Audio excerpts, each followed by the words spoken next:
ఇప్పుడు మనం debate starting అవుతుండగానే ఒక కాల్ ఫర్ చేశారు. ఆంధ్రప్రదేశ్ గవర్నమెంట్ కిందే మనం తీసుకోవాలి ఆ కాల్ ఫర్ చేయటం అని. ఈ శుభ సందర్భంలో రెండు సభల్లో బిల్లు పాస్ అవటం ద్వారా అమరావతికి చట్టబద్ధత అనేది ఇక అడుగు దూరం కూడా అది అయిపోయినట్టే, ఫార్మాలిటీ. ఎలాగూ రాష్ట్రపతి ఆమోదం పొందిన తర్వాత గెజిట్ రూపంలో అది చట్టం అవుతుంది. ఆ తరుణంలో మొత్తం రాష్ట్ర ప్రజలందరూ కూడా ఎక్కడికక్కడ దీపాలు వెలిగించి దాన్ని సెల్ఫీలు తీసుకొని సోషల్ మీడియాలో ప్రచారం చేయాలని చెప్పేసి లోకేష్ గారు కాల్ ఫర్ చేశారు. కానీ it's a call given by the government. I mean ఆ రకంగా ఇప్పుడు ఆ శుభగడియలు నడుస్తున్న వేళ మనం దీని మీద చర్చించుకుంటున్నాము. ఈ బిల్లు ఈరోజు రాజ్యసభలో కూడా పాస్ అయింది. మరి వైసీపీ వైఖరి నిన్నే తేటతెల్లమైపోయింది. ఎవరూ ఊహించనంతగా, నేనైతే ఊహించలేదు మరి ఇంత డేర్ చేస్తారని చెప్పేసి. దాదాపుగా అమరావతికి వ్యతిరేకమని చెప్పాలి, పేరుకి వాకౌట్ చేసినా. కానీ మరి దేశంలో ఉన్నటువంటి అన్ని రాజకీయ పార్టీలు వాటి యొక్క సిద్ధాంతాలతో సంబంధం లేకుండా, వారి యొక్క లైన్ ఇన్క్లినేషన్తో సంబంధం లేకుండా, ఎన్డీఏ పక్షాలు అలాగే ఇండీ పక్షాలు అని కాకుండా కాంగ్రెస్తో సహా ఇండియా కూటమిలో ఉన్న పార్టీలన్నీ కూడా దేశంలో మొట్టమొదటిసారి ఏ రాష్ట్రానికి అవసరం పడనటువంటి రాజధానిని చట్టబద్ధత చేసినటువంటి బిల్లుకి నేను కొంత అనుకున్నాను. ఏమన్నా మిగిలిన రాష్ట్రాలు ఏమన్నా ఎప్పుడన్నా మిగిలిన ఎంపీలు ఏమన్నా ఇది మరి మిగిలిన వాళ్ళు కూడా అడుగుతారు అటువంటి కూడా నేను వినలేదు. నేను విన్నంతవరకు అయితే మొత్తం ఏకగ్రీవంగా అందరూ కూడా మద్దతు పలికారు. కానీ నిన్న వైసీపీ నలుగురు ఎంపీలు ఈ రూపంలో మేము అంగీకరించడం లేదు అని చెప్పారు. మరి ఏ రూపంలో అంగీకరిస్తారో మరి అది కూడా చెప్పలేదు. సో తేటతెల్లం అయిపోయింది. వాళ్ళు ఈరోజు కూడా అదే లైన్ తీసుకుంటారని వైవి సుబ్బారెడ్డి గారు కూడా అదే మాట మాట్లాడారు. సార్ మీరు చెప్పండి, నేను నిన్న మొత్తం మిథున్ రెడ్డి మాట్లాడింది మొత్తం వెళ్ళలేదు, కానీ లేకపోతే వారి ఎంపీలు మాట్లాడింది. ఈరోజు వైవి సుబ్బారెడ్డి గారు ఆఖరికి ప్రత్యేక హోదా అంశాన్ని కూడా ప్రస్తావించారు. ఈ బిల్లులో ప్రత్యేక హోదా కూడా పెట్టలేదు, అనేక రకాల కారణాలు చెప్తూ అందు గురించే మేము దీన్ని వ్యతిరేకిస్తున్నాం అని చెప్పేసి. ఇంకొకటి, నిన్న ఒక అద్భుతమైన కామెడీకి తెరలేపారు జగన్మోహన్ రెడ్డి గారు, మావిగన్ అని చెప్పేసి. సో ఓవరాల్గా రాజకీయ పరంగా ఇది ఇక వైసీపీకి దాన్ని ఏమంటారు, ఇక తమకు తామే ఒక సమాధి దిశగా వెళ్తుందని అనుకోవాలా. అంత పెద్ద మాటేమో కానీ మరి అంత నిర్ణయానికి, అంత తీవ్రమైన నిర్ణయానికి రావడానికి ఏవై కారణాలు అయి ఉండొచ్చు. రెండు, దీని ద్వారా మళ్ళీ అదే వైసీపీ పార్టీ తన లైన్ చెప్పింది కాబట్టి తను గెలిచి కేంద్రంలో ఎవరికైనా అవసరం పడితే మెజారిటీకి ఆ రకంగా కేంద్రం మీద ఒత్తిడి తెచ్చి అదే పార్లమెంట్లో చట్టం పెట్టి మారిస్తే తప్ప మార్చే అవకాశం లేదు. మరి దీనికి అది జరిగే చాలా ప్రాబిలిటీ చాలా తక్కువ. మరి అంత ప్రాబిలిటీ తక్కువ అని తెలిసి కూడా ఈ రకమైన స్టాండ్ ఎందుకు తీసుకున్నారో అర్థం కాని పరిస్థితి. ఓవరాల్గా మీ విశ్లేషణ ఏంటి సార్? ఈ బిల్లు ద్వారా అక్కడి ప్రాంత రైతులకు ముఖ్యంగా ఒక భరోసా లభించినట్టే కదా? ముందుగా సురేష్ గారు, మీకు మన ఛానల్ వీక్షకులకి, ఛానల్లో ఉన్న మిత్రులందరికీ కూడా శుభ సాయంకాలం అండి. అందరికీ నమస్కారం.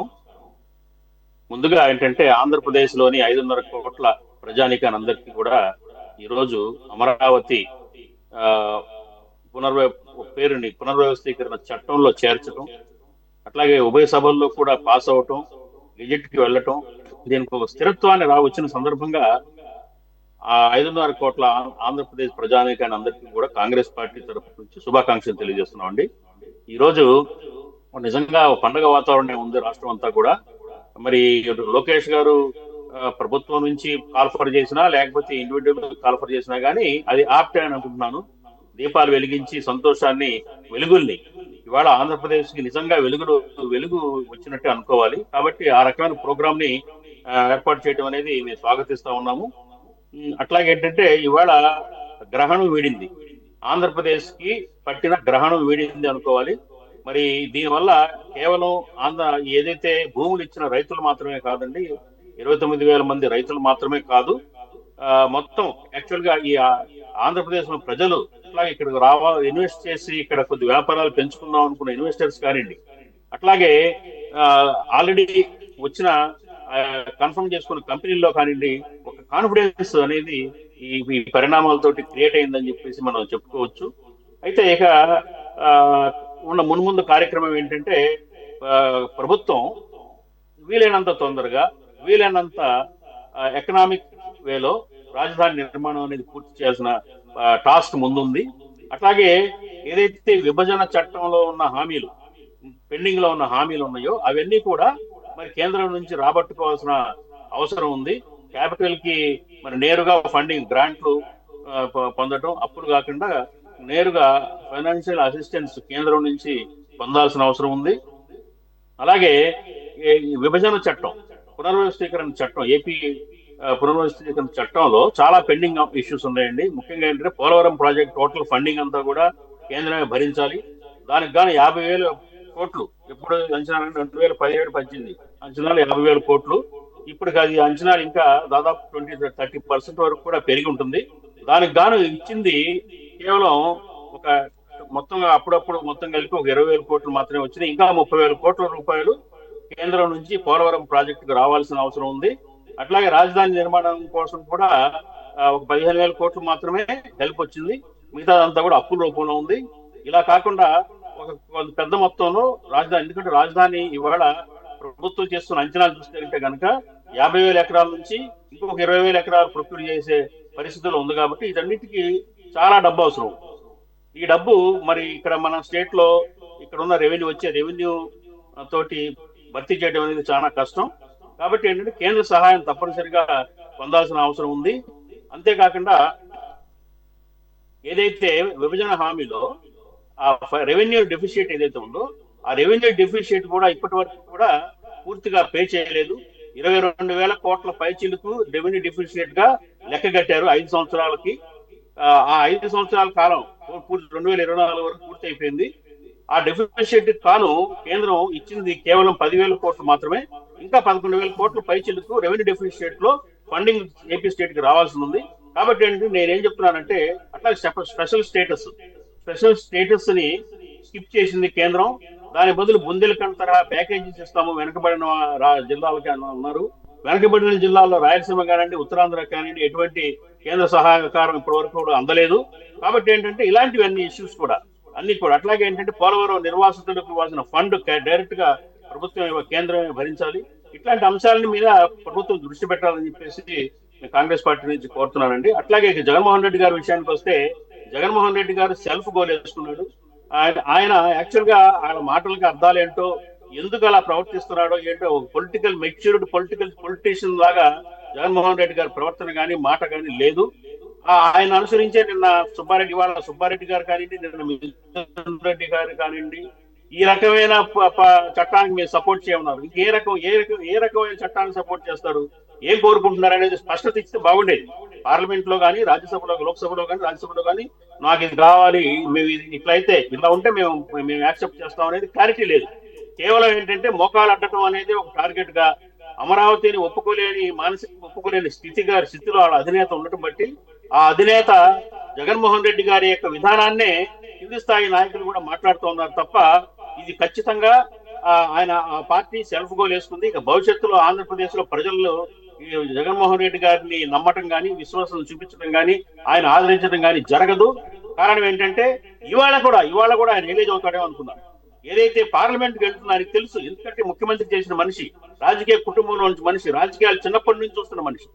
ఇవాళ పార్లమెంట్కి వెళ్తున్న నేపథ్యంలో దాన్ని మరి యాక్సెప్ట్ చేసి, గౌరవంగా హుందాగా అమరావతిని యాక్సెప్ట్ చేసి, కావాలంటే కొన్ని సూచనలు చేసి, ఇప్పుడు నేను చెప్పాను కొన్ని సూచనలు, పునర్వ్యవస్థీకరణ చట్టంలోనే అమలు జరపాలి, ఫండ్ ఇవ్వండి, అది కూడా చెప్పి గౌరవంగా యాక్సెప్ట్ చేస్తే ఆయన గౌరవం బాగా పెరిగేది. ప్రజలలో కొంత ఆయన గ్రిప్ నిలుపుకునేవాడు. కానీ ఈరోజు ఆయన ప్రవర్తన కానివ్వండి, ఆ కొత్త అద్భుతమైన ఎప్పుడు వినని పదం మావిగన్, ఆ పదాన్ని సృష్టించి దాన్ని ఆ పేరు పెట్టమని సలహాలు ఇవ్వటం కానివ్వండి, మచిలీపట్నానికి గుంటూరుకి మధ్యలో 110 కిలోమీటర్లో క్యాపిటల్ కట్టమన్న అన్న అంశాలు కానివ్వండి, ఇవన్నీ మాట్లాడాడు. ఈ సూచనలు గత ఆయన హయాంలో ఎందుకు చేయలేకపోయాడు? ఆయన 5 ఏళ్ల కాలంలో పోనీ అమరావతి నచ్చలేదు, అక్కడ లోతట్టు ప్రాంతం అంటున్నాడు, నదీ పరివాహక ప్రాంతం అంటున్నాడు. ఆయన పరిపాలనా సమయంలో ఆ మచిలీపట్నాన్ని ఈ మ్యావిగన్ ఏమైపోయింది? ఆ రోజు ఆ మ్యావిగన్ గురించి ఎందుకు ఆలోచన రాలేదు ఆయనకి? ఇవాళ మ్యావిగన్ ఎందుకు వచ్చింది? కాబట్టి ఎన్ని పిల్ల చేష్టలుగా ఉన్నాయి ఆయన విధానాలు. ప్రజలందరూ కూడా దీని మీద హాస్యాస్పదంగా ఉందిగా నవ్వుకుంటున్నారు తప్ప పెద్ద సీరియస్ గా ఆయన యొక్క వ్యాఖ్యల్ని కానీ, విధానాలను కానీ, సూచనలు కానీ తీసుకునే పరిస్థితి లేదండి.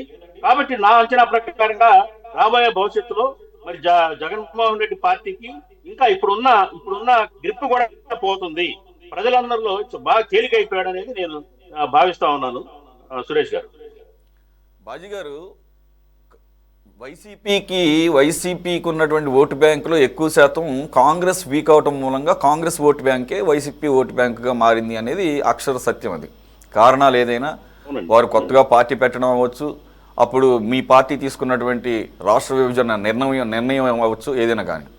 మరి మీరు ఇప్పుడు అన్నట్లుగా ఆ పార్టీ కనుక ప్రజల ఆదరణ కోల్పోతే దానిలో ఉన్న కార్యకర్తలు మళ్ళీ మీరు యాక్టివ్ అవడానికి, మీ పార్టీ బలపడటానికి ఏమన్నా ఈ రకంగా పరోక్షంగా ఏమన్నా ఆయన మీకు సహకరిస్తున్నారా? దాన్ని అందిపుచ్చుకునే కార్యక్రమం ఏమన్నా ఉందా? ఆలోచన ఏమన్నా వచ్చిందా మీకు? ఖచ్చితంగా పరిస్థితులు మాకు అనుకూలంగా ఉన్నాయి సురేష్ గారు. కాంగ్రెస్ పార్టీకి అనుకూలమైన వాతావరణం ఉంది రాష్ట్రంలో. కారణం ఏంటంటే మేము రాష్ట్ర విభజన చేశాం, కాంగ్రెస్ పార్టీ నుంచి రాష్ట్ర విభజన జరిగింది. అప్పుడు పరిస్థితులు వేరు. కొంత ప్రజల ఆగ్రహానికి గురైనప్పటికీ కూడా, ఆగ్రహం వ్యక్తం చేసినప్పటికీ కూడా తర్వాత అర్థం చేసుకున్నారు అది అనివార్యమైన విభజన. ఎన్నాళ్ళు కొట్టుకుంటాము, తెలంగాణ వాళ్ళు మనం ఎన్నాళ్ళు కొట్టుకుంటాము, మన కారులు వెళ్తే రాళ్లతో కొడుతున్నారు, అక్కడ మనకు రక్షణ లేకుండా పోయింది, మంచి జరిగింది, మన ఇల్లు మనం కట్టుకుంటున్నాము, మన క్యాపిటల్ మనం కట్టుకుంటున్నాము, మన రాష్ట్రం మనం డెవలప్ చేసుకుంటున్నాము అనే స్థితికి ఈ రోజు ప్రజలు వచ్చారండి. ఇవాళ ప్రజలు 12 ఏళ్ల క్రితం జరిగిన ఆ విషయాలన్నింటినీ కూడా పట్టించుకునే పరిస్థితిలో లేరు. ఒక మంచి ప్రతిపక్ష ఆల్టర్నేటివ్ గా కాంగ్రెస్ పార్టీని పట్ల ప్రజలు చూస్తా ఉన్నారు. ఎందుకంటే జగన్మోహన్ రెడ్డి గారి వ్యవహార శైలి అన్ని చూసి విసిగిపోయారు, యావగించుకునే పరిస్థితి ఉంది. ఖచ్చితంగా మేము బలపడతాము. తిరిగి మా పార్టీ నాయకులు కానివ్వండి, కేడర్ కానివ్వండి, శ్రేణులు కానివ్వండి, మరి ఆసక్తి ఉన్న వాళ్ళందరూ కూడా తిరిగి మా కాంగ్రెస్ పార్టీ గూటికే తిరిగి వస్తారని, మాతృ సంస్థకే తిరిగి వస్తారని ఆశిస్తా ఉన్నాము. ఆ పరిణామాలు రాబోయే 2 సంవత్సరాల కాల ఎలక్షన్ ముందు వరకు కూడా చాలా మేము బలపడతామని మేము విశ్వసిస్తున్నాం. సురేష్ గారు, స్ట్రాటజికల్గా ముందుకెళ్లాల్సిన అవసరమేమో. ఘర్ వాపసీ కార్యక్రమం లాగా ఒకటి కాల్ ఫర్ చేసి షర్మిల గారు ఎలాగూ చాలా ఫెరోషియస్గా చాలా యాక్టివ్గాను మాట్లాడుతున్నారు. దానికి తగ్గట్లుగా ఆవిడికి అలాగా యాక్చువల్గా కాంగ్రెస్లో నాయకులకి ఏం తక్కువ లేరు. సీనియర్స్ చాలామంది ఉండేవాళ్ళు, చాలామంది ఇన్యాక్టివ్ అయిపోయారు, కొంతమంది పార్టీలు మారారు, శైలజానాథ్ గారు లాంటి వారు పక్కన పెడితే. ఈ రకంగా ఘర్ వాపసీ అని చెప్పేసి ఏమన్నా కాల్ ఫర్ చేసే ఆలోచన ఉందా? ఖచ్చితంగా అండి, ఆ ప్రయత్నం జరుగుతూ ఉంది. అయినా పాత తరం వాళ్ళ మీద మేము హోప్స్ పెట్టుకోవట్లేదు సురేష్ గారు. ఈ యువతరం వచ్చింది, ఇంకా యంగ్స్ ఉన్నారు, ఔత్సాహికులు చాలా మంది రాజకీయాల్లో ఉన్నారు. ఇప్పటికే 175 నియోజకవర్గాల్లో కూడా మా నాయకులు యాక్టివ్ గా పనిచేస్తా ఉన్నారు. కాకపోతే ఏంటంటే ఇప్పుడు ఎలక్షన్ టైం కాదు కాబట్టి ఇంకా ముందుకు వెళ్ళేసరికి కాంగ్రెస్ పార్టీ డెఫినెట్ గా ఒక మంచి ఎమర్జీ అయ్యి మంచి ఒక స్ట్రాంగ్ పార్టీగా మాత్రం ప్రజల్లో ఖచ్చితంగా వెళ్తామండి. ఎందుకంటే షర్మిల రెడ్డి గారు వచ్చాక చాలా మార్పు వచ్చింది. ప్రతి నియోజకవర్గంలోనూ, అట్లాగే ప్రతి మండలంలో కూడా కమిటీలు వేయటం, జిల్లా కమిటీలు స్ట్రాంగ్ గా వేయటం, అట్లాగే ఆవిడ విస్తృతంగా మీతో ఇప్పుడు మాట్లాడుతుండగానే మన పర్టికులర్గా మీ పార్టీ బలోపేతం గురించి, అలాగే వైసీపీ చేసుకున్న సెల్ఫ్ గోలు, అలాగే వైసీపీ ఏర్పడినటువంటి నేపథ్యం, అవన్నీ కనుక మీతో మాట్లాడుతున్నప్పుడు నాకు అనిపించింది ఇంకొక అడుగు ముందుకేసి. ఆల్రెడీ మీరు అన్నారు, నాకు గుర్తుంది, కాంగ్రెస్ పార్టీ ఒక విధానపరమైన నిర్ణయం, కాంగ్రెస్ పార్టీ కనుక కేంద్రంలో అధికారంలోకి వస్తే ఆంధ్రప్రదేశ్కి ఇస్తామన్నటువంటి ఆ ప్రత్యేక హోదాని ఇస్తామని చెప్పేసి, దాన్ని మరోసారి యాక్టివ్గా ముందుకు తీసుకెళ్లే ఆలోచన ఎలా ఉంటుంది ఎజెండాలో?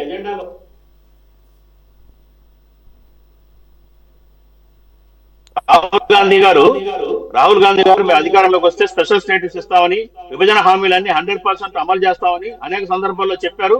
మేము దాన్నే ప్రధాన అస్త్రంగా తీసుకొని రాబోయే రోజుల్లో ప్రజల్లోకి వెళ్తాం సురేష్ గారు, ఖచ్చితంగా. రైట్. ఇకపోతే ఈ టీడీపీకి సంబంధించి, ఈ కూటమికి సంబంధించి ఇప్పుడు అన్ని అడ్డంకులు తొలగిపోయిన సందర్భంలో ఇప్పుడు అమరావతికి ఎటువంటి ఎక్స్క్యూజ్ చెప్పే అవకాశం లేదు. ఇక వైసీపీ అడ్డుపడుతుందనో లేకపోతే ఇంకోటి చేస్తుందనో ఇంకోటి చేస్తుందనో. కాబట్టి ఇంకాస్త గురుతరమైన బాధ్యత పెరిగిందన్నట్టుగానే అనుకోవచ్చా? ఒక రకమైన ప్రెషర్ బిల్డప్ అయినట్టేనా చంద్రబాబు నాయుడు మీద, టీడీపీ కుటుంబం? 100%. ముందు సాకులు చెప్పే అవకాశం ఉండదు. వాళ్ళు ఏదైతే ప్రామిస్ చేశారో రాజధానిని ఏ రకంగా నిర్మిస్తామని చెప్పారో ఆ రకంగా నిర్మించి తీరాల్సిందే. దశలుగా ఒక ఓవర్ ది 2 years లో అవ్వకపోయినా కానీ దశలుగా దాన్ని పూర్తి చేయాల్సిందే. అట్లాగే రైతులకి ఏదైతే ప్రామిసులు చేశారో అవన్నీ ఫుల్ఫిల్ చేయాలి. మేము నిలదీస్తాం ప్రభుత్వాన్ని కూడా. భవిష్యత్తులో రాబోయే రోజుల్లో రైతుల పక్షాన ఉంటాం, భూములు ఇచ్చిన రైతుల పక్షాన. ఆ రైతులకు ఇవ్వాల్సిన బెనిఫిట్స్ ఇవ్వాలి, వాళ్ళ ప్రొడక్ట్స్ అన్ని కూడా డెవలప్ చేసి ఇవ్వాలి. అట్లాగే ఏదైతే 1,00,000 ఎకరాలు అంటున్నారో ఈ 1,00,000 ఎకరాలని ఏ రకంగా ఉపయోగిస్తున్నారు అనే దాని మీద కూడా మేము గవర్నమెంట్ ని డిమాండ్ చేస్తా ఉన్నాం. శ్వేతపత్రం ఇవ్వాలి, క్లియర్ కట్ గా ప్రజలకు చెప్పాలి. ఇది ఎట్లా వాడుతున్నారు, దేనికి వాడారు, గవర్నమెంట్ ఆర్గనైజేషన్ ఏం వాడారు, మీరు ఎంత అమ్ముతున్నారు, ఎంతకు అమ్ముతున్నారు, ఎంత రెవెన్యూ మీరు జనరేట్ చేద్దాం అనుకుంటున్నారు.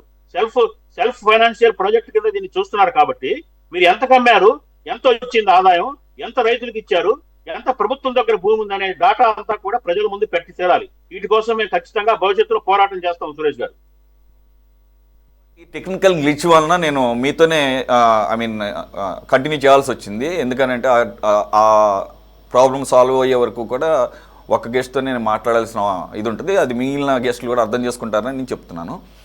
ఇప్పుడు ఎవ్రీథింగ్ ఈజ్ ఓకే. మొయినుద్దీన్ గారు, సార్ హానెస్ట్గా చెప్పండి, మనస్ఫూర్తిగా చెప్పండి, జగన్మోహన్ రెడ్డి గారు తీసుకున్న నిర్ణయం మీ పార్టీకి శ్రేయస్కరమైన, అసలు పర్సనల్గా మీరు ఇలా చేసుంటే బాగుంటుందని ఏమన్నా అనుకుంటున్నారా? ఓపెన్గా మాట్లాడచ్చు, ఏం కాదు. అమరావతి మన క్యాపిటలే, మన రాజధాని. పార్టీలకు అతీతంగా కూడా మాట్లాడచ్చు. ఏం ఫీల్ అవ్వరు, జగన్మోహన్ రెడ్డి గారు ఏం ఫీల్ అవ్వరు, మిమ్మల్ని ఏమన్నారు ప్లీజ్. నమస్కారం సురేష్ గారు, మీకు T24 ప్రేక్షకులకు, అక్కడ ఉన్న పెద్దలందరికీ, డిబేట్ ఉన్న పెద్దలకి నమస్కారాలు.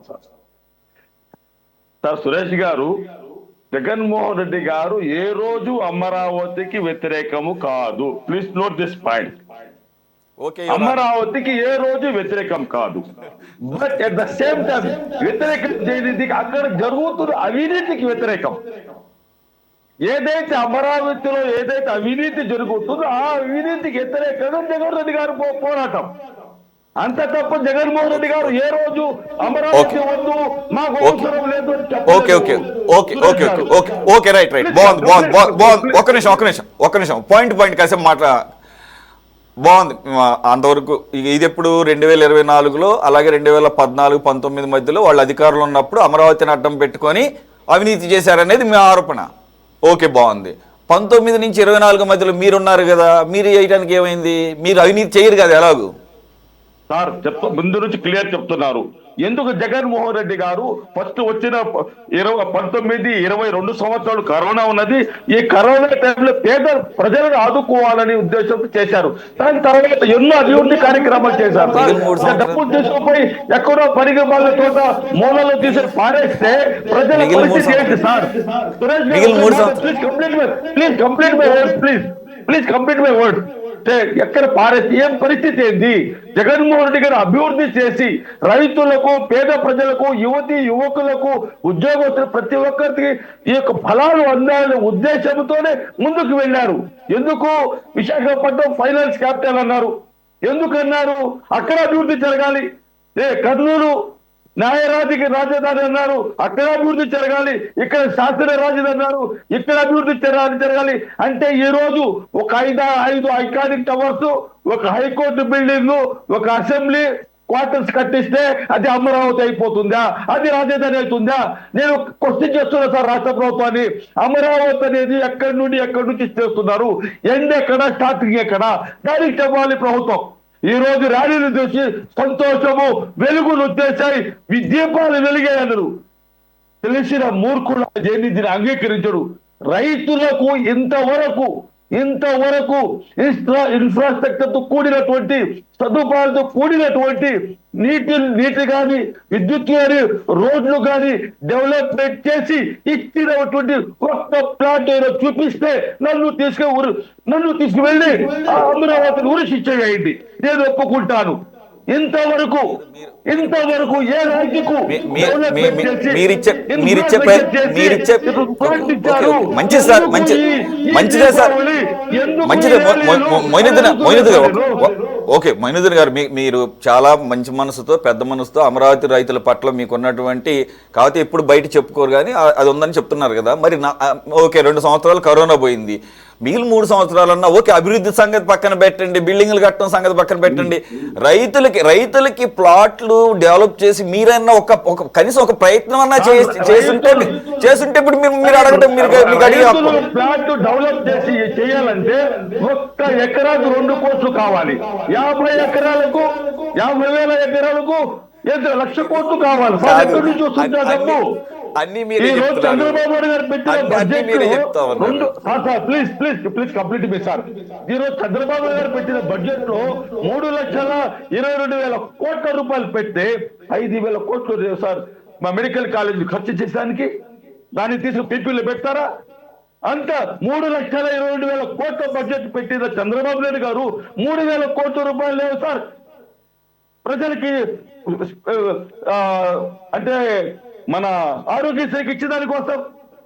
ఎక్కడ మనం పోతున్నామో ఈరోజు పండగంట ర్యాలీలంతా ఏదేదో చేసేస్తున్నారు. అంటే రాజధాని ఎక్కడి నుంచి ఎక్కడికి మొదలు పెడుతున్నారు, ఎక్కడ స్టార్ట్ అవుతుంది, ఎక్కడ ఎండ్ అవుతుంది, లేకుంటే రాజధాని ఎక్కడ మొదలుపెట్టి నెల్లూరు వరకు వస్తుందా? మొయినుద్దీన్ గారు ఒక నిమిషం. ఓకే మీ పాయింట్ అర్థమైంది.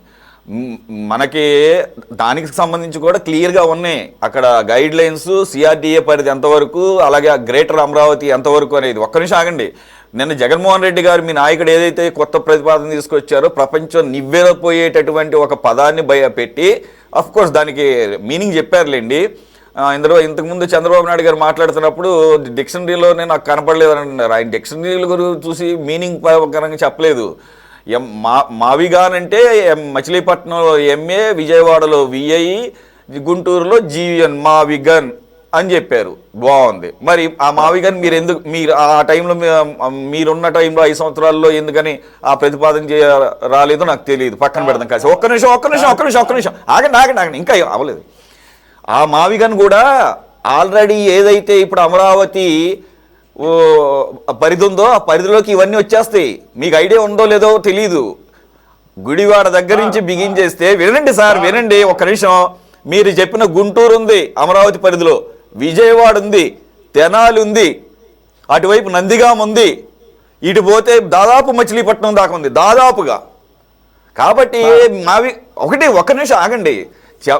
ఇప్పుడు జగన్మోహన్ రెడ్డి గారు దాని గురించి పూర్తిగా తెలుసుకోలేదు. అమరావతి పరిధి ఎంత అనేది, అమరావతి పరిధిలో మీరు నిన్న జగన్మోహన్ రెడ్డి గారు ఏదైతే చెప్పారో అదంతా ఉంది.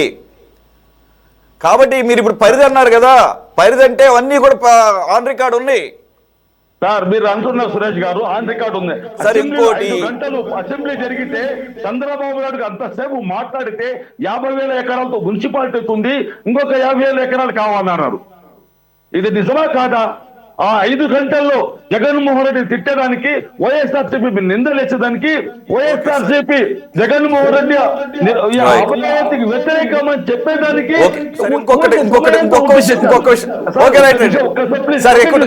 ఇప్పటికే టైం. ఒక్క నిమిషం మీరే చెప్తారు కానీ మిమ్మల్ని అడుగుతున్నాను, కానీ ఎక్కువ సమయం తీసుకోవద్దు, స్ట్రైట్గా చెప్పండి. ఈ అమరావతి విషయంలో 28వ తారీఖు స్పెషల్ సెషన్ పెట్టి తీర్మానం చేస్తున్న సందర్భం కానీ కొన్ని నెలల నుంచి దాదాపుగా సంవత్సరం నుంచి ఇంకా మాట్లాడితే ఈ ప్రభుత్వం ఏర్పడిన దగ్గర నుంచి ఈ మాట వినపడతానే ఉంది. ఏది దీనికి చట్టబద్ధత కావాలని అక్కడ రైతులు అడుగుతున్నారు. ఆ రైతుల కోరిక మేరకు అది కరెక్టే కదా, 24 వరకు 14 నుంచి 24 వరకు ఉమ్మడి రాజధాని అని విభజన చట్టంలో ఉంది. 24 తర్వాత హైదరాబాదు తెలంగాణకి క్యాపిటల్గా ఉంటుందని ఆ చట్టంలో పేర్కొనబడింది. 24 తర్వాత ఆంధ్రప్రదేశ్కి, విడిపోయిన ఆంధ్రప్రదేశ్కి కొత్త రాజధాని ఉండబోతుంది అన్నది. కానీ ఆ కొత్త రాజధాని ఏంటి అనేది దాంట్లో లేదు. దానికోసమని విభజన చట్టంలోని సెక్షన్ 5 సబ్సెక్షన్ 2ని సవరణ చేస్తూ అమరావతి దగ్గర రాజధాని ఉంటుంది అని ఇప్పుడు బిల్లు పాస్ అవడం ద్వారా వచ్చింది. అది బిల్లు యొక్క దాని యొక్క స్టోరీ. ఒక్క నిమిషం నేనేమంటున్నానంటే ఇది ఎప్పటికైనా కానీ బిల్లు రూపంలో వస్తుందని మీకు తెలుసు. సరే, మిగిలిన టైం వదిలేశారు. ఇప్పుడు ఈ సెషన్లో ఖచ్చితంగా పెడతారు, అందు గురించే తీర్మానం ఆగమేఘాల మీద పంపించమన్నారని చెప్పేసి మీకు తెలుసు. మీ పార్టీలో ఏమన్నా ఇంటర్నల్గా అయినా చర్చ జరిగిందా? అట్లీస్ట్ డైరెక్ట్గా కాకపోయినా ఐవీఆర్ఎస్ కానీ ఈ మధ్య ఫోన్లో తీసుకుంటున్నారు కదా అభిప్రాయాలు, ఆ రకంగా మీ నాయకుడు కానీ లేకపోతే మీ పార్టీ పెద్దలు కానీ అమరావతి గురించి అధినాయకత్వం ఇలా అనుకుంటోంది, లోక్సభలో రాజ్యసభలో నిన్న ఈరోజు చేసినటువంటి ఈ స్టాండ్ తీసుకోబోతున్నాము, మీ అభిప్రాయాలు ఏంటి, మీరు దీనికి ఓకేనా కాదా అని ఏమన్నా చర్చ జరిగిందా? ఎక్కువసేపు తీసుకోవచ్చు సార్, నాకు స్ట్రైట్గా చెప్పండి, చర్చ జరిగిందా? నేను సార్ చిన్న రిక్వెస్ట్ సార్, ఏదైతే అసెంబ్లీలో ఏదైతే చర్చ జరిగిందో అదే చర్చ మండలిని ఎందుకు పెట్టలేదు? మండలి పెట్టి ఉంటే మళ్ళా సార్ ఒక నిమిషం ఆగండి,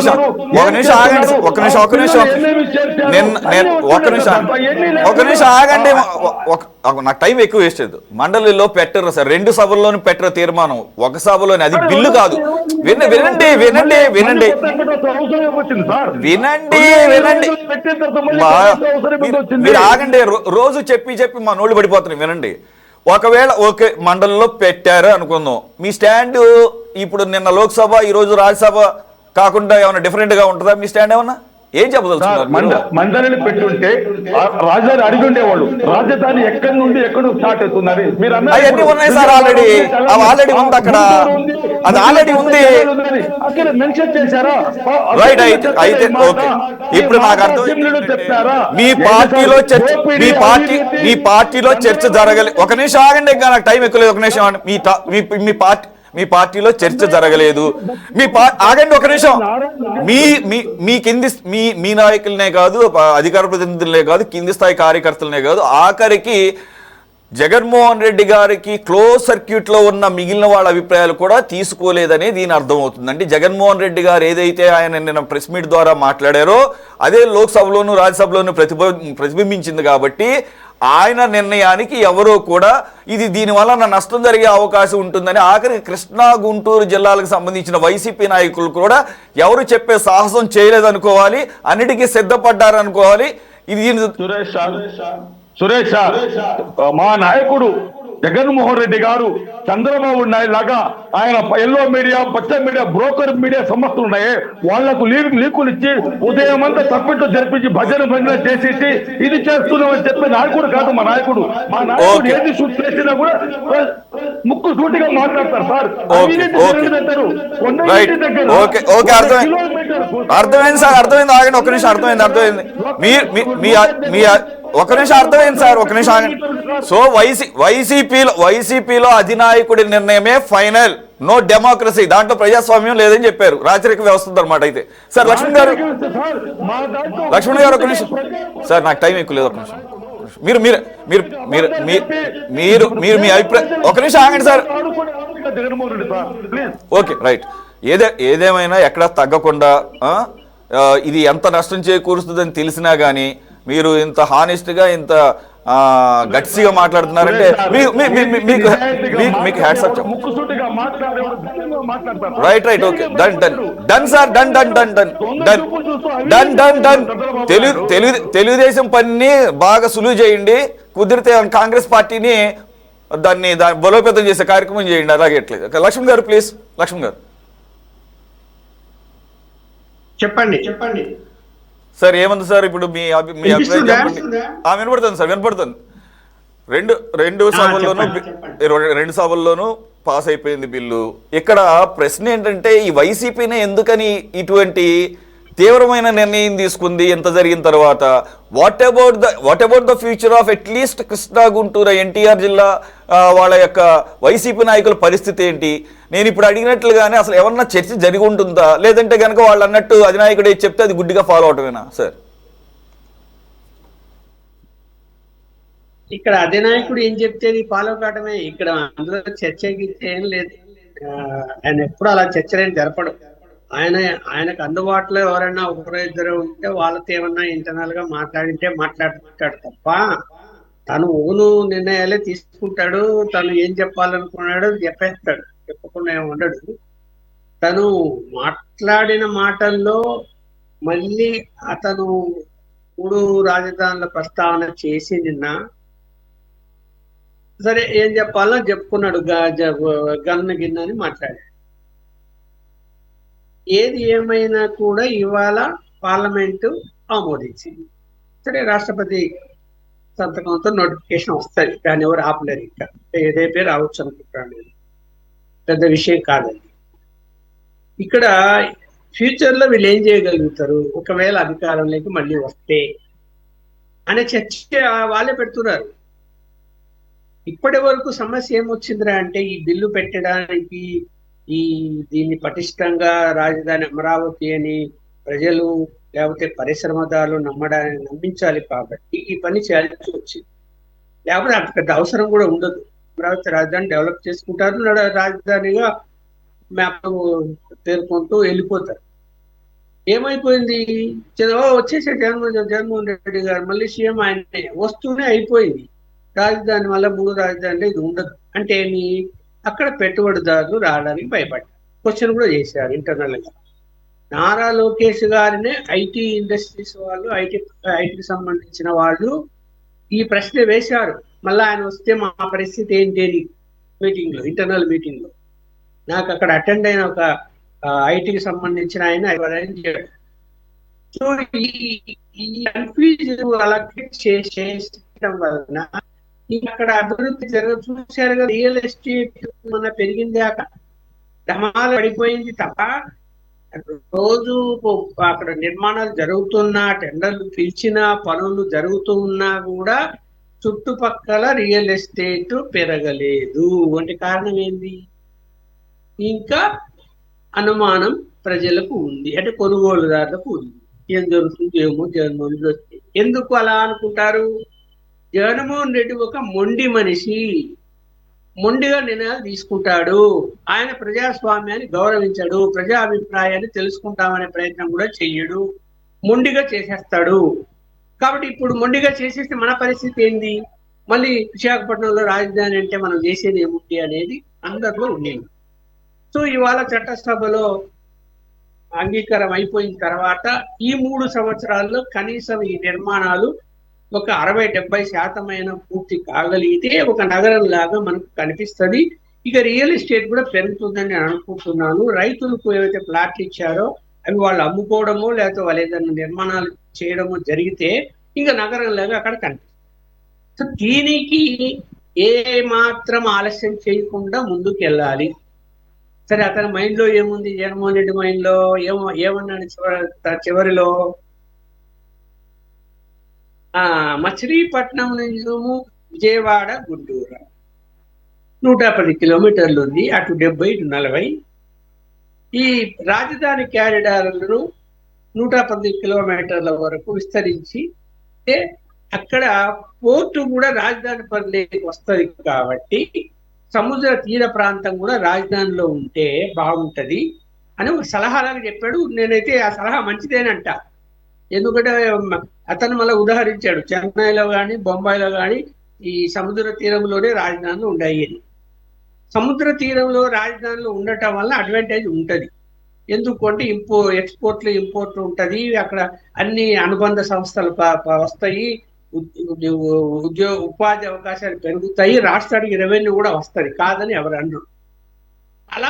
అలాంటి ఆలోచన ఇప్పుడు ఉన్నప్పుడు ఈయనకు, ఈ పెద్ద మనిషికి, నువ్వు ముఖ్యమంత్రి అవుతూనే ఈ 3 రాజుల పాట ఎందుకు, నువ్వు మచిలీపట్నం గుంటూరే నేను నిర్ణయం తీసేసుకొని అమరావతిని కలుపుకొని నువ్వు కారిడార్ ఏర్పాటు చేసేసి నిర్మాణాలు చేసింటే వదన వాళ్ళు ఎవరు సంతోషించేవాళ్ళు కదా. అది ఎందుకు చేయలేప్పుడు. ఇప్పుడు ఈ రోజు కూడా చిత్తశుద్ధి కనపడలేదు. అతను పేరు పెట్టిన దాన్ని బట్టి ఏమంటున్నాడు, మావి గన్ అంటున్నాడు. మావి గన్ అని అతను సర్కాస్టిక్ గా తాను హేళన చేస్తూ ఈ నిర్ణయాన్ని అతను ఆ మాట మాట్లాడుతున్నాడు తప్ప చిత్తశుద్ధితో కాదు. కాబట్టి ఏంటి ఆ పేరు ఏంటండి, పిచ్చి పిచ్చి పేరు అది. ఎవరైనా రాజధాని పేరు పెట్టుకునేటప్పుడు మంచి పేరు పెట్టుకుంటారు. అది అమరావతి కాకపోవచ్చు, విజయవాడ కావచ్చు, గుంటూరు కావచ్చు, మచిలీపట్నం కావచ్చు, లేదా ఇంకో కొత్త పేరు కావచ్చు. అది తెలుగు పదాలకు సంబంధించిన సంప్రదాయబద్ధంగా పేర్లు పెట్టుకుంది మంచిగా. ఎవరు ఇది ఎక్కడుంది, ఇది ఏంటి, ఏం పేరు, ఏదో ఇంగ్లీష్ అక్షరాలు అక్కడ మచిలీపట్నం అంటే MA, విజయవాడ అంటే VI, గుంటూరు అంటే GUN అని తీసుకొని ఆ అక్షరాలను కలిపి అంత దారుణంగా అపహాస్యం చేయాల్సిన పనే ఉంది జగన్మోహన్ రెడ్డి గారికి ఇప్పుడు. పోనీ జగన్మోహన్ రెడ్డి గారు ఏమైనా సాధించేది ఉందా దీని వలన? ఏమీ లేదు, ఇప్పుడు ఏమీ చేయలేడు. ఇక మళ్ళా 3 సంవత్సరాల తర్వాతనే ఎన్నికలు వస్తే ఒకవేళ జమిలి వచ్చినా కూడా 6 నెలలు ముందే వస్తాయి, అంతకు మించి రావు. అంటే 6 నెలల తర్వాత వస్తాయి. కాబట్టి నువ్వు అప్పుడులోగా చేసేది ఏం లేదు. ఈ నిర్మాణాలు ఏవి ఆగవు. ఖచ్చితంగా కేంద్ర ప్రభుత్వం బీజేపీ అండతో అవి 70% అయిపోయింది. నువ్వు చట్టాన్ని మళ్ళీ నేను మారుస్తాను అంటే కేంద్రంలో ఎవరు రావాలి? కేంద్రంలో కాంగ్రెస్ ఏమైనా వస్తుందా? మళ్ళీ అవకాశమే లేదు. అలాంటి పరిస్థితుల్లో ఎవరు సహాయం తీసుకొని చేయగలుగుతావు? బీజేపీ పట్టుదలతో ఉంది అమరావతి విషయంలో, ఏం సందేహం లేదు. వాళ్ళని తప్పు పట్టాల్సింది ఒక ఇంచు కూడా లేదు. మరి అలాంటి పరిస్థితుల్లో ఈయన ఏం చేయగలుగుతాడు తర్వాత? సరే, నువ్వు మచిలీపట్నం వరకు క్యారిడార్ పొడిగించుకోగలుగుతావు అంటే చెయ్యొచ్చు. అవును, ఎందుకు? రాజధాని విస్తరణ చేయొచ్చు, అందులో ఏం తప్పులేదు. రాష్ట్రానికే ఇప్పుడు పరిధి నిర్ణయించారు. విస్తరణ అనేది రాష్ట్ర ప్రభుత్వం ఇష్టం వల్ల చట్టం అవసరం లేదు, కేంద్రంతో పని లేదు. ఇప్పుడు హైదరాబాద్ నగరం విస్తరించుకుంటూ పోతుంది. ముందు మున్సిపల్ కార్పొరేషన్ ఉండే, మెట్రో అయిపోయింది, మళ్ళీ 3 కార్పొరేషన్లు అయిపోయాయి. విస్తరించుకుంటూ పోతున్నారు, లేదా 100 కిలోమీటర్ల వరకు పోయారు. దానికి ఏముంది? ఒకవేళ ఆయన చిత్తశుద్ధి ఉండి మళ్ళా ముఖ్యమంత్రి అయితే మచిలీపట్నం క్యారిడార్ వరకు ఇటు గుంటూరు కలిపికొని మంచి పెద్ద రాజధానిగా తయారు చేయండి. ఎవరొద్దన్నారు? ఎవరైనా వద్దంటారా? నగరం ఇంకా విస్తరిస్తే కొద్దీ రెవెన్యూ పెరుగుతుంది. ఇవాళ హైదరాబాద్ రెవెన్యూ 70% ఎలా వస్తున్నది? నగరం విస్తరించడం వల్లనే, పరిశ్రమలు రావడం వల్లనే, ఐటీ ఇండస్ట్రీస్ రావడం వల్లనే ఇక్కడ రెవెన్యూ 70% ఉంది హైదరాబాద్ లో. అలా తయారు చేయండి, అలా ఆ లైన్ లో మాట్లాడండి. మాట్లాడితే అందరూ ప్రజలు సంతోషిస్తారు. జరిగిపోయింది, ఓకే, నేను మళ్ళీ అధికారం లేకొస్తే నేను క్యారిడార్ తీసుకుంటాను, గుంటూరు మచిలీపట్నం 150 కిలోమీటర్ల రాజధాని పెద్ద తీసుకుంటానని చెప్పు, తప్పులేదు దాంట్లో. ప్రజలు కూడా మంచిదే కదా, రేపు మచిలీపట్నం ప్రజలు సంతోషిస్తారు, గుంటూరు ప్రజలు కూడా సంతోషిస్తారు, విజయవాడ ప్రజలు సంతోషిస్తారు. అది వదిలేసిపోయి మళ్ళీ ఆ మాట అంటూ నేను ఏదో ఆ పేరు పెట్టేసి ఇలా పెట్టుకోండి అంటే అమరావతి నిర్ణయాన్ని అంత అపహాస్యం చేస్తూ మాట్లాడాలనా? ఏం అవసరం ఉంది చెప్పండి అక్కడ? ఓకే, ఇప్పుడు పెద్ద మన మిత్రుడు కూడా చెప్పాడు అవినీతి గురించి మాకు అభ్యంతరాలు ఉన్నాయి. అభ్యంతరాలు ఏంది? అవినీతి గురించి జరుగుతూ ఉంటే బయటికి తీయండి, ఆధారాలతో జనం పెట్టండి. ఏమన్నాడు విన్నారా? నేను అవినీతి గురించి క్వశ్చన్ విలేకరులు అడిగితే చివరిలో మీరు ఏం చేస్తారు మరి జరుగుతుంటే, ఆయన చెప్తున్నాడు కదా అవినీతి జరుగుతున్నది, 8% ముందుగానే ఇచ్చేసారని చెప్తున్నాడు కదా, మీరు ఏం చేస్తారని అడిగారు. అప్పుడు మేము ఏం చేయగలుగుతాం? అందరూ ఒకటైపోయారు. మేము అధికారంలోకి వచ్చినప్పుడు చర్యలు తీసుకుంటామంటారు. అంటే అందరూ ఒకవేళ అవినీతి జరుగుతూ ఉంటే అందరూ తినేసి కూర్చొని పొట్ట బొజ్జలు నింపుకొని రేపొద్దున మీరు వస్తే దొరుకుతారా వాళ్ళు? అప్పుడు ఏం చేయగలుగుతావు? ఇప్పుడు కదా ప్రశ్నించాలి ప్రతిపక్షంలో ఉండి. మీరు అవినీతి జరుగుతున్నా, అక్రమాలు జరుగుతున్నా, నిర్లక్ష్యం చేస్తూ ఉన్నా, ఎక్కడ ఏం జరుగుతున్నా ప్రశ్నించాల్సింది ఇప్పుడు, బయట పెట్టాల్సింది ఇప్పుడు, ప్రజల మన్నన పొందాల్సింది ఇప్పుడు.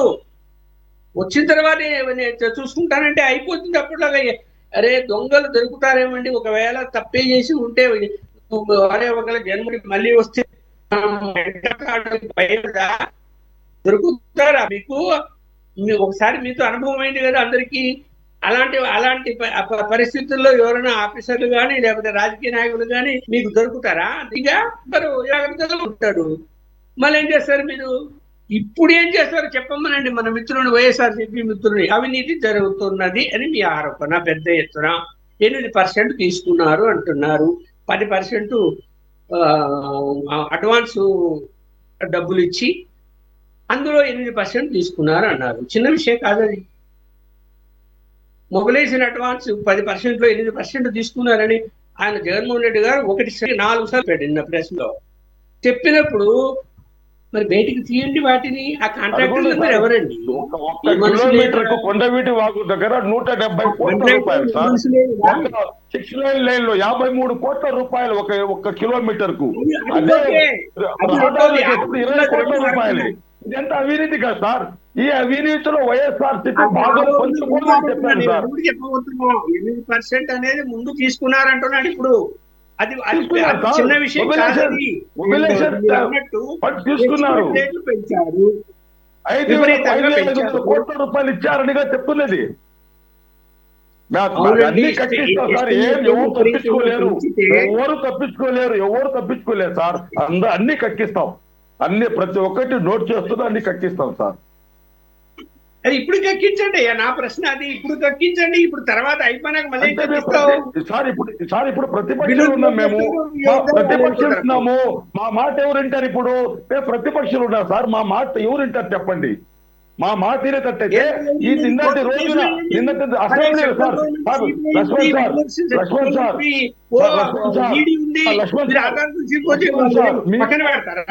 ఆంధ్రప్రదేశ్ రాష్ట్ర ప్రజలకు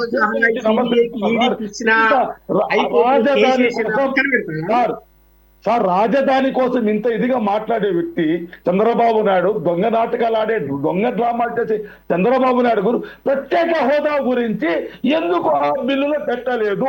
మాకు ప్రత్యేక హోదా కావాలి, ఎందుకు చేయలేదు? ప్రత్యేక హోదా ఇవ్వకపోతే కేంద్రం నుండి మేము మా మద్దతును ఉపసంహరించుకుంటాం ఎందుకు చెప్పలేదు? ఇప్పుడు అది ప్రత్యేక హోదా ఇవ్వరు, ఇచ్చే అవకాశం లేదు. 10 సంవత్సరాల ఎందుకు లేదు? అదే సభలు చెప్పారు కదా, రాజ్యసభలో మాకు 5 సంవత్సరాలు కాదు 10 సంవత్సరాలు కావాలన్నారు. ఇప్పుడు వెంకయ్యనాయుడు గారు మాట్లాడటం లేదు. అది మన దౌర్భాగ్యం. అది వెంకయ్యనాయుడు గారు ఇప్పుడు మాట్లాడలేదు సార్. అది మన దౌర్భాగ్యము. ఆయనే చెప్పారు రాజ్యసభలో మాకు 5 సంవత్సరాలు కాదు 10 సంవత్సరాలు కావాలన్నారు. ఇదే వెంకయ్యనాయుడు గారు అమరావతి చట్టబద్ధత కోసం అమిత్ షాతో మాట్లాడాలని చంద్రబాబు నాయుడు గారు చెప్పారు. అయితే ఇక్కడ ప్రత్యేక హోదా గురించి ఎందుకు మాట్లాడటం లేదు? రాక్షసత్వం, రాక్షస అవినీతికి పాటుపడుతుంది ఈ రాష్ట్ర ప్రభుత్వము. రాబోయే రోజుల్లో 2029లో తిన్నదంతా కక్కిస్తామని మీకు వాగ్దానం చేస్తున్నా సార్. మేము చచ్చిపోయినా భయపడే వాళ్ళం కదా సార్. నేను చెప్తున్నాను, ఈయన ఇటువంటి ప్లాట్లు ఇవ్వడు. నన్ను తీసుకుని వెళ్ళి అమరావతిని ఉరి శిక్ష వేయండి. నేను చెప్పింది అబద్ధం అయితే ఈయన డెవలప్ చేసి రైతులకు ఎటువంటి ప్లాట్లు ఇవ్వడు అనేది నేను గ్యారెంటీ చెప్తున్నా సార్. శిక్ష ఏమంటున్నా నేను, ఉరి శిక్ష అంత ఉండదు. రైట్. ఓకే, రాజకీయంగా ఆల్రెడీ శిక్ష వేశారు. మీరు అన్నది కరెక్ట్ అయ్యి అక్కడంతా కూడా అసంతృప్తితో ఉంటే ఇప్పుడు మేము చూపిస్తున్న విజువల్స్ ఇవన్నీ కూడా ఈరోజు జరిగినవే. వాళ్ళంతా నిన్నటి నుంచి సంబరాల్లో మునిగి తేలుతున్నారు. ఏది రాష్ట్రం అంతా ఉంటే ఒక ఎత్తులో ఉంటే మీరన్న రైతుల గురించి మీరు ఎంతో ప్రేమ చూపిస్తున్నారు, కంచం చూపిస్తున్నారు, అన్యాయం జరిగిపోయిందని గగ్గోలు పెడుతున్నారు. వాళ్ళంతా కూడా ఒకరికొకరు స్వీట్లు తినిపించుకుంటూ ఒకరికొకరు శుభాకాంక్షలు చెప్పుకుంటూ ఆనంద డోలికల్లో మునిగి తేలుతున్నారు. ఓకేనా? కాబట్టి నేను నిజంగా ఇప్పుడు భారీ ఎత్తున ప్రాజెక్టులు చేపడుతున్నప్పుడు ఈ అవినీతి కూడా ఖచ్చితంగా అక్కడ ఉండే అవకాశం ఉంటుంది. మీరు చెప్పిన దాన్ని ఎవరు కాదంటలేదు. దాన్ని ఒక పద్ధతి ప్రకారంగా ఎత్తి చూపుతూ దాన్ని బాధ్యత గల ప్రతిపక్షంగా ఉండి అసెంబ్లీకి వెళ్ళి మాట్లాడటం ఇవన్నీ చేయాలి. కానీ అక్కడికి వెళ్లకుండా అలాగే మీ నాయకుడేమో దాని గురించి సంగతి తెలుస్తామని మీరన్నా చెప్తున్నారు, సంతోషం. ఈ అవినీతి సంగతి ఏంటో తెలుస్తామని ఆయన ఏమంటున్నాడు? ఒక నిమిషం ఆగండి, మీరు ఆగండి. ఇప్పటికే ఎక్కువసేపు మాట్లాడారు. లక్ష్మణ్ గారితో కూడా మీరు ఆర్గ్యూ చేస్తాం. ఒక్క నిమిషం ఆగండి, మీరు ఆగండి. మీ నాయకుడు ఏమంటున్నాడు? 2 సంవత్సరాలు అయిపోయింది, కళ్ళు మూసుకున్నాం. ఇంకొక సంవత్సరంన్నర మళ్ళీ కళ్ళు మూసుకుందాం. ఇంకో సంవత్సరంన్నర నేను రోడ్డు పాదయాత్ర చేస్తా, అధికారం వచ్చేస్తుంది. ఇప్పుడు లక్ష్మణ్ గారు అడిగినా మేము అడిగినా అదే కదా. అరే మీరు కళ్ళు మూసుకుంటారంటారు ఏంటండి? ప్రధాన ప్రతిపక్షంగా ఉండి అవినీతి జరుగుతుందని చెబుతారు, దాని మీద పోరాడకుండా ఎలా ప్రజలకు తెలుస్తుంది? ఎవరికి? నేను ఆంధ్ర రాష్ట్రం చేతులు చెప్తున్నా సార్. 50,000 మంది పేద ప్రజలకు, ఎస్సీలకు, ఎస్టీలకు, బీసీలకు, ముస్లిం మైనారిటీలకు సరే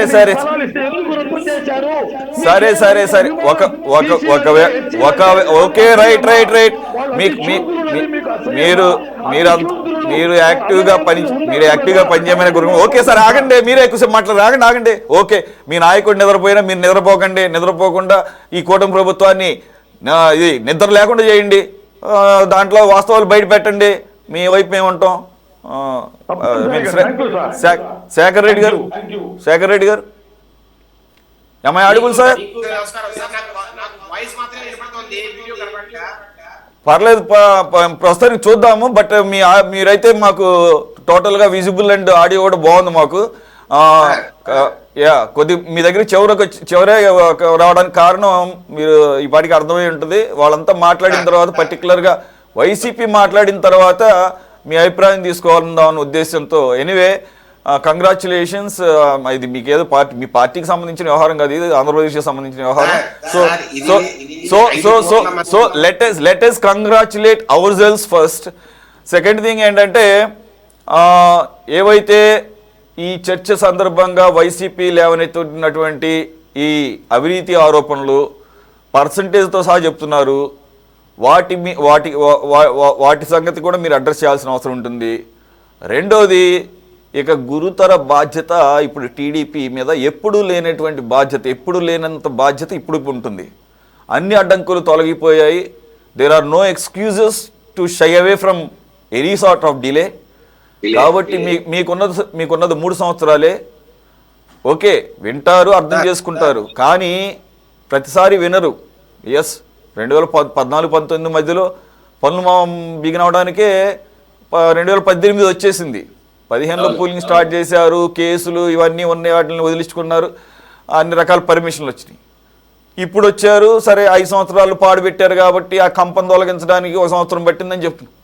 కానీ ప్రజలకి తర్వాత ఎవరు క్షమించరండి. ఇవన్నీ కూడా పోలవరం కానీ అమరావతి కానీ ఒక రూపు, అలాగే పోలవరం కంప్లీట్ చేయకపోతే మాత్రం ఖచ్చితంగా నెగిటివ్ ఇంప్రెషన్ కలిగే అవకాశం ఉంటుంది. So what you going to add anymore? Sir ఇప్పుడు చిన్న విషయం సార్. ఇప్పుడు ఈ రోజు ఏదైతే పార్లమెంట్ లో బిల్లు ప్రవేశపెట్టి అద్భుతంగా sir, across the parties, all parties have supported except YCP sir. అంటే ఏ నిరంజన్ లాగా ఒకే ఒక పార్టీ ఈ దేశంలో ఏదైనా అమరావతికి సపోర్ట్ చేయలేదంటే అది ఒక్క వైఎస్ఆర్సీపీనే సార్. సార్, వీళ్ళకి చంద్రబాబు నాయుడు గారి పరిపాలన అన్నా, చంద్రబాబు నాయుడు గారు అన్నా, లేదంటే తెలుగుదేశం పార్టీ అన్నా సార్, వీళ్ళు ఎంతసేపు ఒక ద్వేషం పెంచుకున్నారు సార్. చంద్రబాబు నాయుడు గారికి ఎక్కడ పేరు వస్తుందో, ఎక్కడ తెలుగుదేశం పార్టీ అమరావతి కడితే ఇక జీవితాంతం ఇక్కడ స్థిరంగా పరిపాలన సాగిస్తుంది, ఈ ప్రాంత ప్రజలే కాదు ఆంధ్రప్రదేశ్ ప్రజలంతా కూడా తెలుగుదేశం పార్టీకి ఓటేస్తారేమో. ఇప్పుడు హైదరాబాద్ ఎలా అయితే ఆయన చంద్రబాబు నాయుడు గారు తీర్చిదిద్ది సైబరాబాద్ అని హైదరాబాద్ ఈ రోజు ఇంత డెవలప్ అయ్యి ఒక ప్రపంచ ప్రసిద్ధి కలిగిన నగరంగా ఎట్లయితే రూపుదిద్దుకుందో, ఎట్లయితే ఈ రోజు కూడా అక్కడ ప్రజలు ఆయన్ని స్మరిస్తున్నారో, అట్లా రేపటి రోజు ఈ అమరావతి వల్ల ఆంధ్రప్రదేశ్ అంతా బాగుపడి ఆంధ్రప్రదేశ్ లోని ప్రజలకు అందరికీ ఉద్యోగాలు కావచ్చు, ఉపాధి అవకాశాలు కావచ్చు పెరిగి రేపు పొద్దున చంద్రబాబు నాయుడు గారు కావచ్చు, అట్లాగే రేపటి రోజు నారా లోకేష్ గారు కావచ్చు, రేపు ఎక్కడ పూర్తిగా సుస్థిరమైన పరిపాలన మీరు అందిస్తారో, ఎక్కడ మన పార్టీకి నూకలు చెల్లుతాయనే భయం తప్పితే సార్ అమరావతిలో ఎక్కడ ఏ చెడ్డ జరగట్లేదు సార్. సార్ వీళ్ళు అంటున్నారు రైతులు తిరగబడతారని. ఏ రైతులు తిరగబడ్డారు సార్? 2 సంవత్సరాల నుంచి సార్ ఎక్కడైనా రైతులు తిరగబడి మనం చూసామా సార్? 29,000 మంది రైతులకు 60,000 ప్లాట్ ఇచ్చాం సార్ తెలుగుదేశం పార్టీ ఈ ఎన్డీఏ హయాంలో. 2024 తర్వాత ఎప్పుడైతే ఎన్డీఏ కూటమి ప్రభుత్వం వచ్చిందో తర్వాత 60,000 ప్లాట్లు 29,000 మంది ప్రజలకు సార్, రైతులకి ఈ మధ్య కాలంలో పంచాం సార్. ఇది వాస్తవం, ఆన్ రికార్డ్ చెప్తున్నా నేను. అట్లాగే సార్ 57,000 కోట్లతో వర్కులు స్టార్ట్ అయ్యాయి సార్. వీళ్ళు అంటున్నారు కదా సార్ అవినీతి జరుగుతుందని. నేను ఒకటే అడుగుతున్నాను సార్, సార్ ఎమ్మెల్యేలకు అట్లాగే ఐఏఎస్ ఆఫీసర్లకు కావచ్చు, సెక్రటరియట్ స్టాఫ్ కావచ్చు, వారికి కట్టాల్సిన బిల్డింగ్లు ఏదైతే కడుతున్నారో వాటికి స్క్వేర్ ఫుట్ ధర 6 నుంచి 7,000 మధ్యలో పడింది సార్. ఇది 2019-18 ప్రాంతంలో స్టార్ట్ అయ్యాయి. ఆ రోజు పిలిచిన టెండర్ లో ఆ ధర వాస్తవం సార్. ఈ రోజు అసెంబ్లీ బిల్డింగ్లు కావచ్చు, లేదంటే సెక్రటరీ బిల్డింగ్ కావచ్చు, హైకోర్టు బిల్డింగ్ కావచ్చు, ఈ రోజు స్క్వేర్ ఫుట్ ధర 9,000 రూపాయలు పెడతారు సార్ ఈ రోజు పిలిచిన టెండర్లకి. నేనేమంటున్నా అంటే సార్, రేట్లు పెరగలేదా?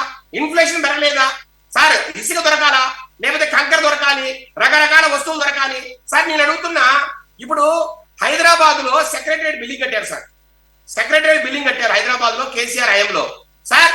ఒక్కొక్క స్క్వేర్ ఫుట్ సార్ 16,000 రూపాయలు పడింది సార్. ఏదైతే డోమ్స్ ఉన్న బిల్డింగ్స్ కట్టారో అక్కడ హుస్సేన్ సాగర్ ఎదురుగా దానికి స్క్వేర్ ఫుట్ 16,000 రూపాయలు సార్, ఆన్ రికార్డ్ చెప్తున్నా. నేను మొత్తం డాక్యుమెంట్స్ మీకు చూపిస్తా, అంటే వీడియో కనబట్టలేదు కాబట్టి చూపించలేకపోతున్నా మీకు, ఆన్ రికార్డ్.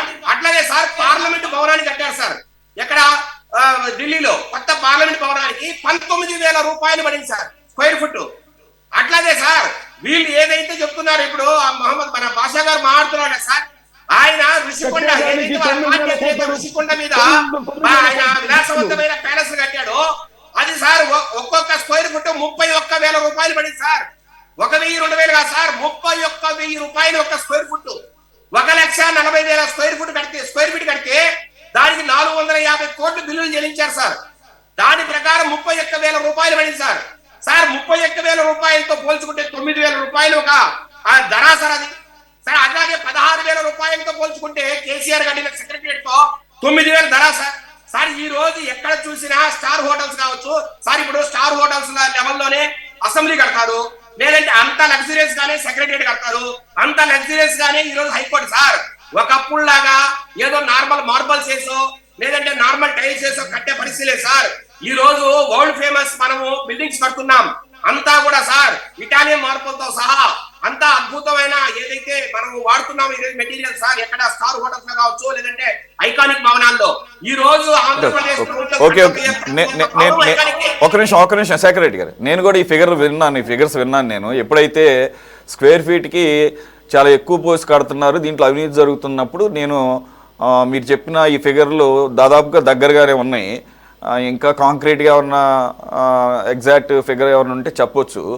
నేనేమంటున్నానంటే మరి కేసీఆర్ కట్టిన సెక్రటేరియట్ స్క్వేర్ ఫీట్కి స్క్వేర్ ఫీట్ 16,000 పడి, మరి ఆ పార్లమెంట్ ఏమో స్క్వేర్ ఫీట్ 19,000 పడి, ఒక నిమిషం మరి వరల్డ్ క్లాస్ అది కడుతున్నాం అన్నప్పుడు మీకు 9,000కి ఎలా పడింది? అంటే అక్కడ అవినీతి చేశారా? అంటే మోడీ పార్లమెంట్లో కట్టడంలో ఏమన్నా అవినీతి చేశాడా, లేకపోతే కేసీఆర్ ఏమైనా కట్టడంలో అవినీతి చేశాడా? అది కూడా కట్టి కూడా చెప్పాలి సార్. మేము ఎక్కడైనా ఛాన్స్ పడినా ఎక్కడ కూడా ప్రజలకు ఇబ్బంది కలగకూడదు, ఎక్కడ కూడా మనము వాస్తవాలకు దగ్గరగా ఉండాలా, ఏది కట్టినా కూడా మనం ప్రజలకు రెస్పాన్సిబుల్ గా ఉండాలా.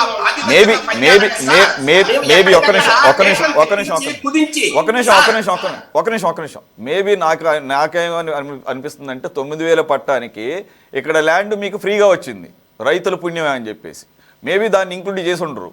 అందు గురించి సార్ ఏదైతే కన్స్ట్రక్షన్ ఉందో అది మాత్రమే 16,000 సార్. అక్కడ సెక్రటరియట్ బిల్డింగ్ ఉంది కదా హైదరాబాద్ లో, అది ఒక్క కన్స్ట్రక్షన్ సార్ ఎస్ఎస్ఆర్ రేట్ల ప్రకారము ఆ రోజు టెండర్ ప్రకారమే 16,000 పడతారు సార్. భూమి గవర్నమెంట్ దే, ఇక్కడ కూడా అమరావతిలో భూమి గవర్నమెంట్. నేనేమంటున్నా అంటే సార్ వాళ్ళు వాడే మెటీరియల్స్ కూడా సార్, ఇప్పుడు ఇటాలియన్ మార్బల్ ఉంది సార్, ఇటాలియన్ మార్బల్ లో 400 రూపాయల స్క్వేర్ ఫుట్ కు దొరుకుతుంది, అట్లాగే 3,000 రూపాయల స్క్వేర్ ఫుట్ కు దొరుకుతుంది ఏది ఇటాలియన్ మార్బల్. అట్లాగే సార్ ఇప్పుడు మీరు ప్లంబింగ్ మెటీరియల్ ఉంది, ప్లంబింగ్ మెటీరియల్ ఒక్కొక్క స్క్వేర్ ఒక్కొక్క ఇంచ్ ఆఫ్ ప్లంబింగ్ మెటీరియల్ 50 రూపాయలతో మొదలుకొని 500 రూపాయలు ఉన్నాయి సార్. అట్లాగే సార్ మీరు ఇప్పుడు ప్లంబింగ్ వాష్ బేసిన్స్ కావచ్చు, అవి ఓకే సరే, అవి అటు ఇటు అవుతూ ఉంటాయి, రాజకీయపరమైన ఆరోపణలు కూడా చేస్తుంటారు, అట్లాంటిది ఏమైనా ఉంటే తర్వాత బయటపడితే చూద్దాం. రెండోది ఒక నిమిషం నిన్న జగన్మోహన్ రెడ్డి గారు ఏమంటున్నారంటే రాష్ట్ర ప్రభుత్వాలకి తీర్మానాలు బిల్లులు చేసే అధికారం ఉంటుంది, చేస్తారు, అసెంబ్లీలో చేస్తారు, పార్లమెంట్లో చేస్తారు. ఇప్పుడున్న ప్రభుత్వం మీరు ఈ తీర్మానం బిల్లు తీసుకొచ్చి చట్టం చేసినప్పుడు రేపు వచ్చే ఎవరైనా కానీ అంటే ఆయన డైరెక్ట్గా చెప్పకపోయినా వాళ్ళకు కూడా అవకాశం ఉంటుంది కదా, మార్చే అవకాశం ఉంటుంది, సవరణ చేసే అవకాశం ఉంటుందని చెప్పేసి ఇండైరెక్ట్గా చెప్పాడు ఆయన. ఇండైరెక్ట్గా ఉంది డైరెక్ట్గా. నేను కనుక వస్తే అమరావతి పేరు మారుస్తాను, అమరావతి అక్కడ పార్లమెంట్లో ఎవరైతే ఉంటారో వాళ్ళందరిని ఒప్పించి, అన్ని పార్టీలను ఒప్పించి అవసరమైతే చట్టాన్ని కూడా మారుస్తాము, లేకపోతే సవరణ తీసుకొస్తామని చెప్పి చెబుతున్నాడు. మీరు దీన్ని ఒక నిమిషం మీరు దీన్ని ఈ రకంగా దీన్ని ప్రజల్లోకి తీసుకెళ్లే కార్యక్రమం పెడుతున్నారా? ఎలక్షన్స్ వరకు దీన్ని లైవ్లో ఉంచే కార్యక్రమం ఏమైనా ఉందా? ప్రజలు దీన్ని ఎంత సీరియస్గా తీసుకునే అవకాశం ఉంది?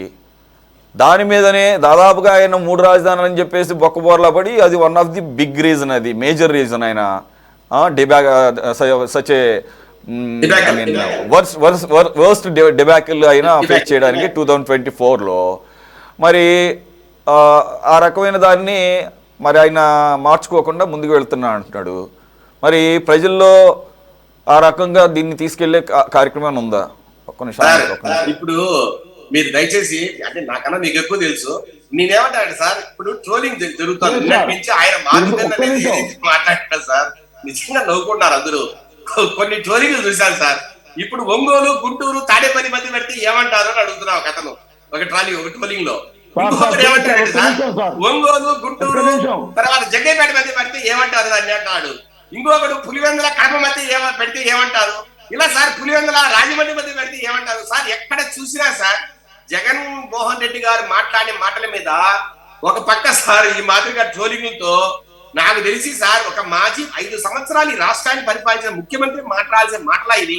ఇంకొకరు అంటారు సార్, ఇంకొకరు, నేను అది కొంత ఎక్కువగా చూశాను సార్, మీరేమో మావిగని తీసుకోండి, ఈ పక్కేమో పేరగాని తీసుకుంటారని ఒకటి మాట్లాడతాడు. అంటే ఇదేదో సార్ ఒకళ్ళు ఇద్దరు ఏదో ఒక పార్టీ వాళ్ళు మాట్లాడలే సార్, మొత్తం ప్రజల నుంచే ఈ సోషల్ మీడియా ట్రోలింగ్ కావచ్చు, ఈ వీడియోస్ కావచ్చు, లేదంటే ఈ మాటలు కావచ్చు సార్. సార్ ఈరోజు ఘోరం అంటే సార్ పేరగల్ వరకు వెళ్ళారంటే సార్ ఒకసారి మన పరిస్థితి ఏంటి, మన ప్రజల్లో మనల్ని ఎంత అసహించుకుంటున్నారు సార్.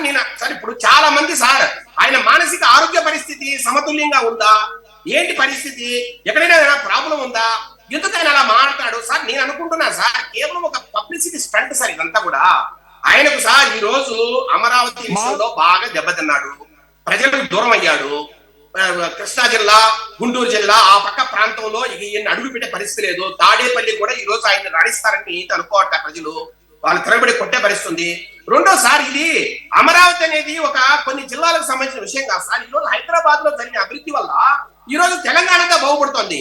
ఎందుకంటే సార్ ఒకటి ఉద్యోగ అవకాశాలు అన్ని జిల్లాలకు అందుతున్నాయి, అన్ని జిల్లాల ప్రజలకు అక్కడ ఉద్యోగ అవకాశాలు వస్తున్నాయి. రెండో సార్ అక్కడ వచ్చిన జిఎస్టీ ఇన్కమ్ లేదంటే రకరకాల ఇన్కమ్ ట్యాక్స్ లో ఈ రోజు మొత్తం ఆ డబ్బుతో తెలంగాణ అంతా కూడా ఖర్చు పెడుతుంది గవర్నమెంట్ అభివృద్ధి మీద. రేపటి రోజు సార్ అమరావతి డెవలప్ అయితే మనకు కూడా అన్ని రకాలుగా ఈ రోజు హైదరాబాద్ విషయం ఏం జరిగిందో రేపు అట్లాగే జరుగుతుంది ఆంధ్రప్రదేశ్ అంతా సార్. ఆంధ్రప్రదేశ్ లో మొత్తం కూడా సార్ 3 రాజధానులు అని చెప్పి ఎట్లయితే ఎలక్షన్ పోయాడో మీరు చెప్పినట్టు బొక్క బొల్ల పడ్డాడు, 150 నుంచి 11కి వచ్చాయి. కాబట్టి ఈయన 3 రాజధానులు అనేది ఫార్సు, దాన్ని నమ్మలా ప్రజలు. ఒక రాజధానికి ఓటేశారని మనం అనుకోవాల్సిందే. నేను అంటున్నా సార్ ఈ రోజు నుంచి ఏదైతే ట్రోలింగ్ జరుగుతోందో జగన్మోహన్ గారి మీద సార్, ఇంతవరకు సార్ ఆయన మీద కొంత ఒక సెక్షన్ ఆఫ్ పీపుల్ కావచ్చు, లేదంటే కొంతమంది మేధావులు కానీ ఆయన మీద విపరీతంగా మాట్లాడుతున్నా, కొంత బిలో మిడిల్ క్లాస్ వ్యక్తులు కావచ్చు, కొంత ఆయన వేసిన పథకాల వల్ల కావచ్చు కొంత అభిమానం ఉండింది. కానీ ఈ రోజు ఆయన మాటలు బట్టి సార్ ఈ రోజు ఆయన చాలా దారుణమైన ట్రోలింగ్ ఇది. మానసిక పరిస్థితి బాగలేకనే మాట్లాడుతున్నాడు. ఎందుకు ఇలా ఇంత కక్షపూరితంగా వ్యవహరిస్తున్నాడు, ఇది ఎక్కడికి దారి తీస్తుంది సార్. ఒక వర్గం మీద కక్ష కట్టడము, చంద్రబాబు నాయుడు గారి మీద పర్సనల్ గా కక్ష కట్టడము, లేదంటే తెలుగుదేశం పార్టీ మీద కావచ్చు, లేకపోతే పవన్ కళ్యాణ్ మీద కావచ్చు, ఈ మాదిరిగా దుమ్మెత్తిపోయడం సార్ ఏ రాష్ట్రంలో అయినా ఉందా? కాబట్టి సార్ ఈ రోజు చట్టబద్ధత ఎందుకు కోరుతున్నారు ప్రజలు, ఎందుకు అమరావతి ప్రజలు ఈ రోజు చట్టబద్ధత కోరారంటే సార్ ఇతనితో ఏ రోజుకైనా ఇబ్బంది. ఇలాంటి వ్యక్తి ప్రతిపక్షంలో ఉండగా ఏం జరిగినా కూడా మనము ఇబ్బంది పడతాము సార్. ఈ రోజు వాళ్ళు అంటున్నారు భయపడుతున్నారు, మీరు భయపడుతున్నారని. సార్ మేము ఎక్కడా భయపడలే సార్. పారిశ్రామికవేత్తలు భయపడుతున్నారు ఈ రోజు రాష్ట్రానికి వచ్చి పెట్టుబడులు పెట్టాలంటే. అమరావతిలో భూములు ఇచ్చే రైతులు భయపడుతున్నారు. ఒక నిమిషం. ఇప్పుడు నిన్న భయపడ్డారు అంటే నిన్నటి వరకు అమరావతికి చట్టబద్ధత లేదు. 2 అమరావతి అనేది కాదు, ఏ రాజధాని కూడా ఆ రాష్ట్రాల పరిధిలో ఉంటుంది. ఈ రాష్ట్రంలో వచ్చేటటువంటి నెక్స్ట్ గవర్నమెంట్ మళ్ళీ జగన్మోహన్ రెడ్డి గారు అంటూ ఆయన వస్తే గనక ఇప్పుడు వాళ్ళు కనుక పెట్టుబడులు పెడితే వాటికి గ్యారంటీ ఉండదు. ఆయన కనుక రాజధాని అని చెప్పేసి కదా ఎవరన్నా పెట్టుబడులు పెట్టేది. వచ్చి ఇది ఆయన మార్చేశాడు కదా అని వాళ్ళు పెట్టుబడులు తీసుకెళ్ళిపోరు కదా ఎక్కడ పడితే అక్కడికి. ఆ రకంగా నిన్నటి వరకు భయపడ్డారు అని అనుకుందాం. ఇప్పుడు చట్టబద్ధత వచ్చింది కాబట్టి ఇప్పుడు ఒక నమ్మకంతో పెట్టుబడులు పెడతారని మీరు నమ్ముతున్నారా? లేదంటే జగన్మోహన్ రెడ్డి గారు నిన్న ప్రెస్ మీట్ పెట్టి ఆయన మాట్లాడిన మాటలకి మళ్ళీ ఏమన్నా సంశయం పడే అవకాశం ఉంది? బ్రీఫ్గా చెప్పండి. సార్ మీరు అద్భుతమైన ప్రశ్న అడిగారు. ఇప్పుడు మళ్ళా మేము వస్తే మాకు తెలియదు అసెంబ్లీలో తీర్మానం చేయడం అనేది ఆయన మాట్లాడే మాట సార్ ఆయన వచ్చినా ఎనీ ఛాన్స్ ఆయన తీర్మానం చేసినా మళ్ళా అది సెంట్రల్ గవర్నమెంట్ పోవాల్సిందే సార్. 2013లో ఆంధ్రప్రదేశ్ రాష్ట్రంలో అసెంబ్లీలో తీర్మానం చేసి విభజన వద్దు అని చెప్పినా కూడా సెంట్రల్ గవర్నమెంట్ మనం పంపించినా కూడా ఏం జరిగింది సార్?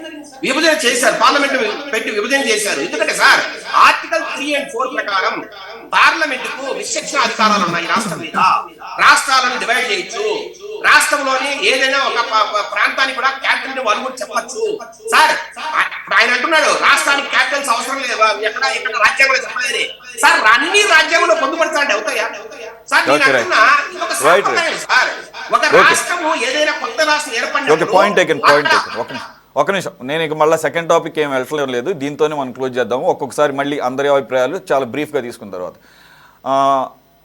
ఇది నిన్న అబ్జర్వ్ చేస్తే నేను పర్టికులర్గా టైం చూసుకుంటూ వచ్చాను. నిన్న లోక్సభలో పాస్ అయిన టైము 1:55 సరే నేను అనుకున్నాను ఇదేంటి మళ్ళీ యాడ్ చేస్తే 11 వచ్చింది ఏంటో అని చెప్పేసి 1+5+5 అని చెప్పేసి. అయితే ఈరోజు రాజ్యసభ టైంకే సంబంధం లేదు, బట్ టైం చెప్పాల్సినది ఒక చారిత్రకమైనటువంటి ఘట్టాలు కాబట్టి 15:46 అంటే 3 గంటలు, నేను 24 hour ఫార్మాట్లో చెప్తున్నాను. 3 గంటలు, మధ్యాహ్నం 3 గంటలు 46 నిమిషాలకి రాజ్యసభలో పాస్ అయింది బిల్లు. సరే ఇది జస్ట్ ఒక లైటర్ విన్లో చెప్తున్నాను. సార్ బాజీ గారు ఇప్పుడు ఇది ఇంకా చాలా టైం ఉంది ఎలక్షన్స్కి. ఇప్పుడు జగన్మోహన్ రెడ్డి గారు నిన్న అది వ్యూహాత్మకంగా మాట్లాడారు అనుకోవాలా, లేదంటే తెలివి తక్కువగా అనుకోవాలా, లేదంటే ఆయన సొంత నిర్ణయాన్ని అందరికీ పార్టీ మొత్తానికి కూడా తప్పక దాన్ని ఫాలోఅప్ చేశారని అనుకోవాలా, లేదంటే ఇంతకుముందు మిత్రుడితో మాట్లాడుతున్నప్పుడు ఏదైతే ఇప్పుడు పెట్టుబడులు పెట్టడానికి కానీ అమరావతి మీద ఒక నమ్మకంతో అందరూ దాని వైపు చూస్తారు కాబట్టి వాళ్ళకు ఒక జర్క్ ఇవ్వడానికి, వాళ్ళకు ఒక వార్నింగ్ ఇవ్వడానికి ఇంతకుముందు ఎలాగైతే పీపీపీ మోడల్లో మెడికల్ కాలేజీలు అన్నప్పుడు నేను రాగానే ఒక్కొక్కరిని బొక్కలు వేస్తాను, లేకపోతే బట్టలు ఎడదీస్తాను, ఆ రకంగా ఆ రకంగా దీన్ని కూడా తీసుకోవాలా? దీనివల్ల ఆయనకి ఎంతవరకు రాజకీయంగా దెబ్బపడే అవకాశం ఉంది? బట్ ఇంకా 3 సంవత్సరాలు ఉంది, ప్రజలు ఎవరు మర్చిపోయే అవకాశం ఉంది ఇవన్నీ కూడా. ఖచ్చితంగా ప్రజలు మర్చిపోరండి. ఎందుకంటే రాజధానిని 3 ముక్కలాటగా మార్చినందువల్లే ఆయన ఓటమిలో అదొక ప్రధాన కారణంగా నిలిచింది 2024లో. కాబట్టి ఏంటంటే మళ్ళీ ఇతను ఈ బెదిరింపు ధోరణులు ఏంటంటే నిన్న మాట్లాడిన మాటల్లో నేను మళ్ళీ వస్తే నాకు తెలియదా, అసెంబ్లీ తీర్మానం చేయడం తెలియదా, పార్లమెంట్ లో తీర్మానం చేసి నేను తెలియదా అని మాట్లాడాడు. అంటే ఏంటి, అసలు అమరావతి రాజధానికి నేను ఒప్పుకోను, దీని ఎట్టి పరిస్థితుల్లో భవిష్యత్తులో అయినా ఏదో ఒక రోజు నేను మారుస్తాను అనే బెదిరింపు. అది ఏంటంటే ఈ ప్రభుత్వాన్ని అస్థిరతగా మార్చడం, అట్లా ఇన్వెస్టర్స్ ని రానికుండా చూడటం అనే ఆ స్ట్రాటజీలో ఇది ఒక భాగం. అట్లా ఆలోచిస్తున్నాడు తప్ప ఆయన సెల్ఫ్ గా గోతులో పడుతున్నాడు అనే సంగతి ఆలోచించట్లా. ఇవాళ ప్రజలు మళ్ళీ ఇతన్ని అసలు ఈ 11 సీట్లు కూడా వచ్చే అవకాశం ఉండదండి. రేపు దగ్గరికి కూడా రానిరు, ఊళ్ళోకి వెళ్తే ఎంటబడి కొడతారు చీపురు కట్టలతోటి. ఎందుకంటే రాజధాని నువ్వు ఆల్రెడీ 5 ఏళ్ళు నాశనం చేశావు, మళ్ళీ ఏదో ఏర్పాటు చేసుకుంటుంటే మళ్ళీ దాన్ని కూడా నువ్వు థ్రెట్ ఉందా నీతోటి, నువ్వు పనికిరావు రాజకీయాలకి అని చెప్పేసి ఊళ్ళోకి వెళ్తే వైసీపీ వాళ్ళని చీపురు కట్టలు తీసుకుని కొడతారు ఆడవాళ్ళు.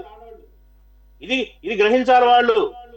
ఇప్పుడు ఒక సజెషన్ ఇచ్చాడు, మచిలీపట్నం నుంచి గుంటూరు వరకు ఆ తీర ప్రాంతంలో చేస్తే బాగుంటుంది అన్నాడు. చేయండి, దాని పేరు కూడా అమరావతే కాబట్టి దాని వరకు ఎక్స్టెన్షన్ చేసుకుంటారు. CRDA jurisdiction core committee core capital పరిధిని పెంచుకుంటారు, తప్పే ఉంది. అట్లాంటి సజెషన్ ఇవ్వండి. ఏదైతే ఓడరేవు ప్రాంతం ఎంత దూరం ఉంటుందండి, క్యాపిటల్ సిటీ అమరావతికి ఓడరేవుకి మచిలీపట్నం పోర్టుకి చాలా దగ్గరే ఉంటుంది, అది పెద్ద దూరం ఏం కాదు. అది అట్లాంటి సజెషన్ ఇస్తే హర్షిస్తారు. కానీ ఆ రకంగా పాజిటివ్ పరిస్థితుల్లో ఇతను టోటల్ గా నేను మళ్ళీ పార్లమెంట్ లో చేస్తారు. ఇందాక వారు ఉప్పల్ లక్ష్మణ్ గారు అంటున్నారు కాంగ్రెస్ వచ్చే అవకాశం లేదు, కాంగ్రెస్ వస్తే ఆయన చేస్తాడేమోనని. కాంగ్రెస్ వచ్చే అవకాశం ఎందుకు లేదు లక్ష్మణ్ గారు? కాంగ్రెస్ వస్తుంది ఈసారి, సెంట్రల్ లో మేమే వస్తాం. ఆ రకమైన దేశంలో ఆ రకమైన వాతావరణం ఉంది.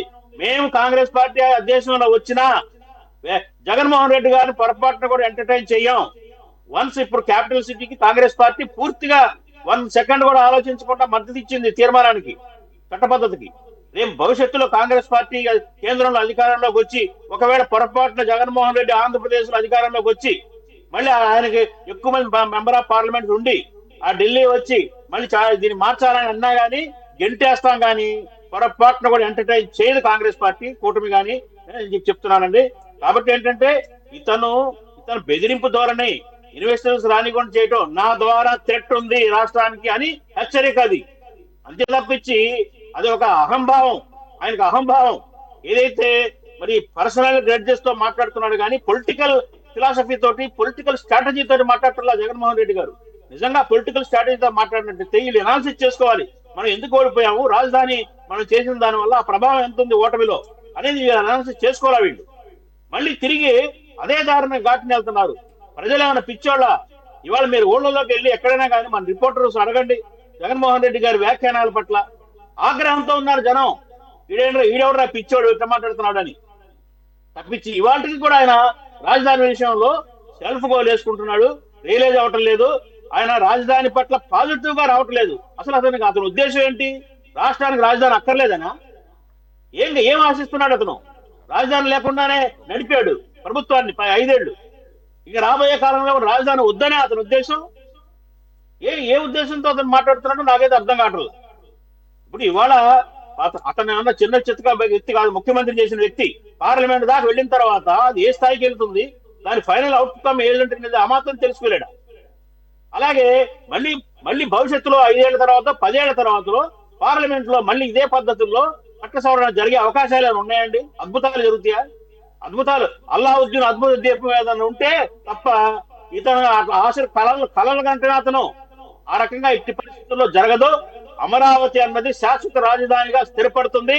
కాకపోతే ఆ అమరావతి నగరం నిర్మాణంలో లేట్ అవ్వచ్చు కాక మెయిన్ గవర్నమెంట్ ఆఫీసులు కొన్ని ఇంపార్టెంట్ కన్స్ట్రక్షన్ ప్రథమ ప్రాధాన్యత ఇచ్చి మిగతావన్నీ కూడా లేటర్ టైంలో మొత్తం అవి డెవలప్ అవుతాయి, ఆటోమేటిక్ గా డెవలప్ అవుతాయి. రైతులు ఇప్పుడు ఇందాక ఆయన చెప్పారు, శేఖర్ రెడ్డి గారు కరెక్ట్ ఆయన చెప్పిన ఇన్ఫర్మేషన్. రైతులకి దాదాపు 69,000 ప్లాట్లు ఇచ్చారు, ఇంకా 7,000 మందికి మాత్రం ఇవ్వాలి. ఆ ప్లాట్లు అందరూ వాళ్ళు అమ్ముకుంటారు, కట్టుకుంటారు. ఆటోమేటిక్ గా సిటీ డెవలప్ అవుతుంది, టౌన్షిప్ డెవలప్ అవుతుంది. రాజధాని అంటే హైదరాబాద్ లో బొంబాయిలో ఊహించుకోక్కర్లేదండి. రాజధాని ఇప్పుడు రాయ్పూర్ ఉంది, రాయ్పూర్ ఉంది. అట్లాగే గాంధీనగర్, గుజరాత్ రాజధాని గాంధీనగర్ ఉంది. నేను తిరిగాను అవన్నీ కూడా. అక్కడేమో అద్భుతమైన ఆకాశ హరిమయాలు కట్టడాలు ఏమి ఉండవు. దానికంటే మన మంగళగిరి గుంటూరు వెళ్లే రోడ్ లో ఉన్న నిర్మాణాలే అద్భుతంగా ఉన్నాయి. ఏదో రాజధాని అంటే క్యాపిటల్ ఈజ్ క్యాపిటల్. ప్రభుత్వ ఆఫీసులు, అసెంబ్లీ, హైకోర్టు, ముఖ్యమైన అంశాలు, అట్లాగే యూనివర్సిటీలు, విద్యాలయాలు, సార్ మీరు మంచి పాయింట్లు అన్నింటినీ టచ్ చేశారు. అన్నిటికీ మించి this is green field capital. అంటే from the scratch everything planned. అంటే రేపు ఫ్లడ్స్ వచ్చినా కానీ ఎస్ మీరు ఇప్పుడు ఆల్రెడీ ఉన్న అమరావతి మంగళగిరి గుంటూరు మధ్యలోనే అద్భుతమైన బిల్డింగ్లు అంటున్నారు. మరి ఇప్పుడు కట్టబోయే బిల్డింగ్లు అయితే ఆల్రెడీ ఒక షేపు రాకుండానే ఒక భారీ ఎత్తున కనపడుతున్నాయి. అఫ్ కోర్స్ దాని మీద కూడా డబ్బులు బాగా ఖర్చు పెడుతున్నారు. అది కూడా కొద్దిగా ఆలోచించాలి. అసలు ఇది ఎంతవరకు భారం అవుతుందా? ఓకే, ఆయన అన్నట్టుగా కనుక సెల్ఫ్ సస్టైన్డ్, సెల్ఫ్ ఫైనాన్సింగ్ అయ్యి అది కనుక పెట్టిన పెట్టుబడి మొత్తాన్ని రీప్ చేసి మళ్ళీ రిటర్న్స్ తీసుకొస్తే వెల్ అండ్ గుడ్. లేదంటే కనుక పెనుభారంగా మారే అవకాశం కూడా ఉంటుంది. అది కొద్దిగా ఆలోచించాల్సిన అవసరం ఉంది. 15 నుంచి 20 సంవత్సరాలు టైం పడుతుంది సురేష్ గారు. 15 నుంచి 20 సంవత్సరాలు టైం పడుతుంది మనం అనుకున్నట్టుగా కనపడాలంటే. ప్రస్తుతం మనకు కావాల్సిన ఏంటంటే బేసిక్ నీడ్స్, ప్రభుత్వానికి కావాల్సిన బేసిక్ నీడ్స్ తోటి రాజధాని నగరం స్టార్ట్ అయిపోతుంది.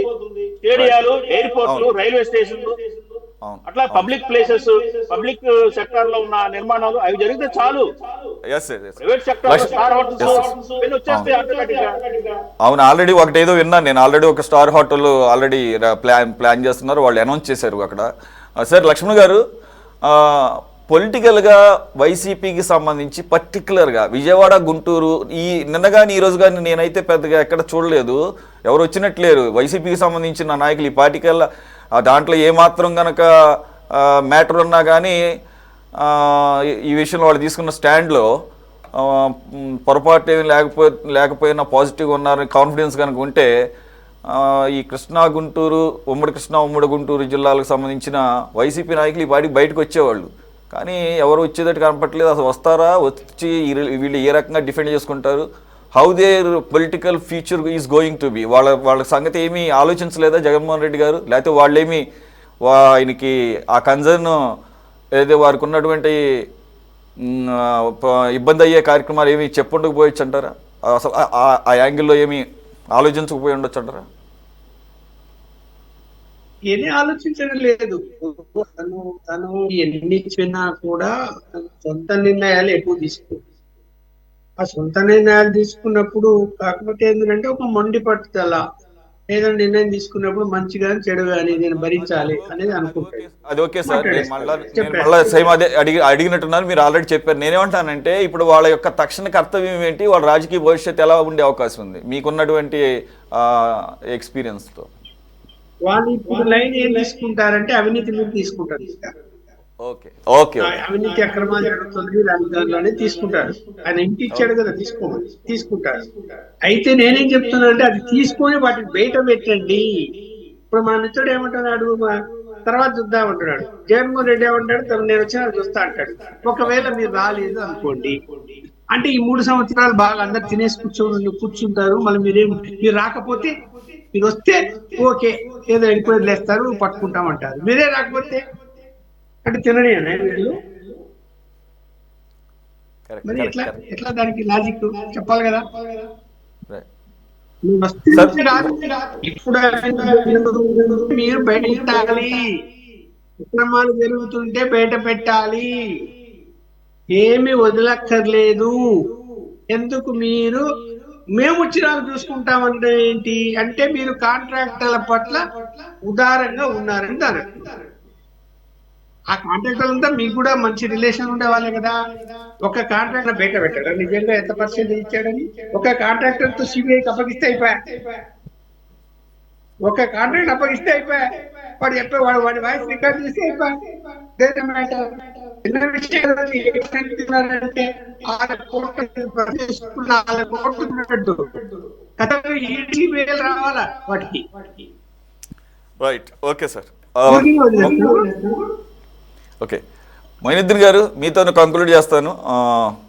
మీరు ఎక్కువ టైం తీసుకోవద్దు, మీకు ఛాన్స్ ఇస్తే ఇక వెళ్ళిపోతుంటారు సో ఎక్స్ప్రెస్ లాగా. అట్లా కాకుండా టైం అయిపోయింది. మీరు ఏ ప్రాంతం నాకు ఎగ్జాక్ట్గా అంటే ఆ ప్రస్తావన రాలేదు. కృష్ణా గుంటూరు ఈ ప్రాంతమైనా నేను అనుకుంటున్నాను. ఎక్కడ సార్ మీరు రిసైడింగ్? నెల్లూరు సార్. నెల్లూరా? ఓకే. ఇప్పుడు మీ మరి మీ మిత్రులు కృష్ణా గుంటూరు వైసీపీ నాయకుల పరిస్థితి ఏంటి సార్? ఇప్పుడు వినండి సార్, ఇప్పుడు మన టీడీపీ అధికార ప్రతినిధి కాంగ్రెస్ అధికార ప్రతినిధి ఒక మాట చెప్పారు సార్, 60,000 ప్లాట్లు ఇచ్చాము రైతులు కానీ. ఆ కాంగ్రెస్ లేదు ఆ 59,000 ఇచ్చాము నన్ను. అయ్యా ఎందుకు ఇంకా అబద్ధాలు చెప్పి రాష్ట్ర ప్రజలు మోసం చేస్తారు, ద్రోహం చేస్తారు, అన్యాయం చేస్తారని నేను క్వశ్చన్ చేస్తున్నా. బాజీ గారికి ఏం అవసరం అండి అబద్ధాలు చెప్పాల్సిన అవసరం ఉన్నదా? ఇచ్చేస్తారు 59,000 అని. నిన్న పార్లమెంట్ సార్ ప్రెస్ మీట్ పెట్టి మున్సిపల్ శాఖ మంత్రి నారాయణ గారు ఏమన్నారంటే 34,494 మందికి మేము ఇళ్ల పట్టాలు ఇచ్చామన్నారు, ప్లాట్లు ఇచ్చాము. ఇంకా 651 మందికి ఇవ్వాలి అన్నారు. అంటే వీళ్ళు 60,000 అన్నారు. ఏంది మాట్లాడదాం మాటలు? వినండి. అదే వినండి సార్, వినండి, ఆవేశపడకండి. అక్కడ ఆగండి. మీరే అన్నారు మీ నోటితో వ్యక్తులకి ఇచ్చింది ప్లాట్స్ ఇచ్చింది వేరు. ఒక్కొక్క వ్యక్తికి నంబర్ ఆఫ్ ప్లాట్స్ ఇచ్చే అవకాశం ఉండదు, ఎందుకంటే చాలా ఎకరాలు ఇచ్చారు కదా ఒక్కొక్కళ్ళు. మరి ప్లాట్స్ సంఖ్య పెరుగుతుంది అంతేగా సార్? ఒక నిమిషం ఆగండి. మీరు ఏదో ఒక డౌట్ రైజ్ చేసాం బాజీ గారు, అంతే కదండి? ఇది కన్వర్షనే కదా? 100% అండి. అది వ్యక్తుల సంఖ్య. అది మీరు అంటున్నారుగా ఇంతమందికి ఇవ్వాలి, ఇంకా ఇంతమందికి ఇవ్వాలి. ఇంతమంది ఇచ్చింది 34,000 ఎకరాలు 29,000 మంది ఇచ్చారు సార్. అయితే 29,000 అందరూ పేద రైతులే. 1 ఎకరా 2 ఎకరాలు ఉండేవాళ్ళు, 5 ఎకరాలు 10 ఎకరాలు ఉండేవాళ్ళు ఏ రైతు లేడు. అయితే ఉంటే ఒక 10% మంది. వాళ్ళు ఇచ్చింది మున్సిపల్ శాఖ మంత్రి 10 సార్లు ఒక్కడికి చెప్పారు. 34,494 మందికి మేము ప్లాట్లు ఇచ్చాము, ఇంకా 650 ఇవ్వాలి అని. అంటే ప్లాట్లు ఇచ్చేస్తే సరిపోద్దా? అంటే ప్లాట్ల సంఖ్య సురేష్ గారు, ప్లాట్ల సంఖ్య మొత్తం ఇవ్వాల్సింది 69,000. మొయినుద్దీన్ గారు ఒక్క నిమిషం, మీరు బొంబాయి ఓకే ఓకే మీరు ఆగండి. ఓకే మీరు పాయింట్ చెప్పారు కదా, మొయినుద్దీన్ గారు కరెక్ట్ చెప్పాడు. మొయినుద్దీన్ గారు చెప్పింది కరెక్ట్. చెప్తా ఆగండి మొయినుద్దీన్ గారు ఆగండి. మొయినుద్దీన్ గారు టైం వేస్ట్ చేయొద్దు, ఒక్క నిమిషం ఆగండి. మీరు చెప్పింది కరెక్ట్ చెప్తున్నా సార్, ఆడ జరిగింది చెప్తున్నా సార్. సురేష్ గారు,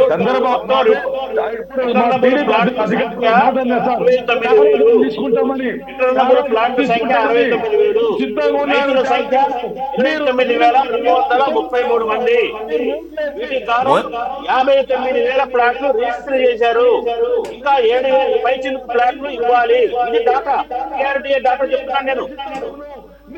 ఏం మాట్లాడారు? సిఆర్డీఏ డాటా తోటి మాట్లాడుతున్నాను నేను. ఓకే రైతుల సంఖ్య ప్లాట్ల సంఖ్య కాదు. రైట్. ఎనీవే నాకు కూడా ఒక 2-3 రోజుల క్రితం జరిగిన డిబేట్లో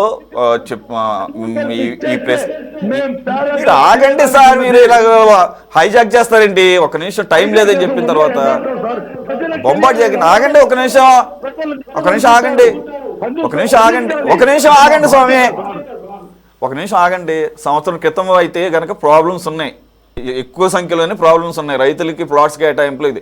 ఎప్పుడైతే రైతులు తమ సమస్యల్ని డైరెక్ట్గా చంద్రబాబు నాయుడు గారి దాకా వెళ్ళే వరకు వాళ్ళు అనేక సందర్భాల్లో వెళ్ళారో, ఆల్రెడీ అప్పుడున్న కమిషనర్లు సరిగ్గా సహకరించడం లేదని, సిఆర్డీఏలో చాలా రూడ్గా బిహేవ్ చేస్తున్నారని, రైతులు పొలాలు ఇచ్చి కూడా వాళ్ళ పట్ల ఎటువంటి గ్రాటిట్యూడ్ కానీ ఇది చూపించడం లేదని చెప్పేసి కంప్లైంట్ వెళ్ళిందో, దాని మీద స్పెషల్ కమిటీ వేశారు. స్పెషల్ కమిటీ వేసి అక్కడి నుంచి ఊపందుకున్నట్టుంది నా అవగాహన ప్రకారం. అప్పటి నుంచి ఒక్కొక్క సమస్యలు తీర్చుకుంటూ, మొండి సమస్యలు ఏదో 1-2 ఉన్నట్టున్నాయి, అవి తప్ప దాదాపుగా అన్నీ కూడా క్లియర్ చేసుకుంటూ ఆ సమయంలో ఎక్కువ అలాట్మెంట్ జరిగింది అని చెప్పేసి అందు గురించే రైతులు సంతోషంగాను ఎంతో కొంత వాళ్ళు ఒక 5-6 నెలల క్రితం ఉన్నటువంటి అసంతృప్తి ఇప్పుడు లేదు.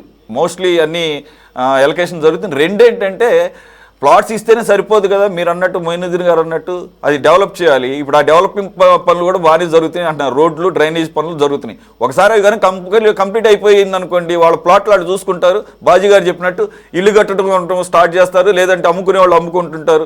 అమ్ముకున్నా కానీ ఆ తర్వాత కొనుక్కున్నోడు వచ్చి కట్టుకుంటాడు. ఆ రకంగా ఇళ్ళు పడతాయి, జనాలు మూవ్ అవుతారు. దాంతోపాటుగా వ్యాపారాలు పెరుగుతాయి చుట్టుపక్కల అన్ని రకాలుగా. ఆ రకంగా హాస్పిటాలిటీ కూడా పెరిగే అవకాశం ఉంటుంది. సో ఆ కోణంలో త్వరలో చూద్దామని చెప్పేసి కోరుకుందాం. ఎంత త్వరలో అయితే అంత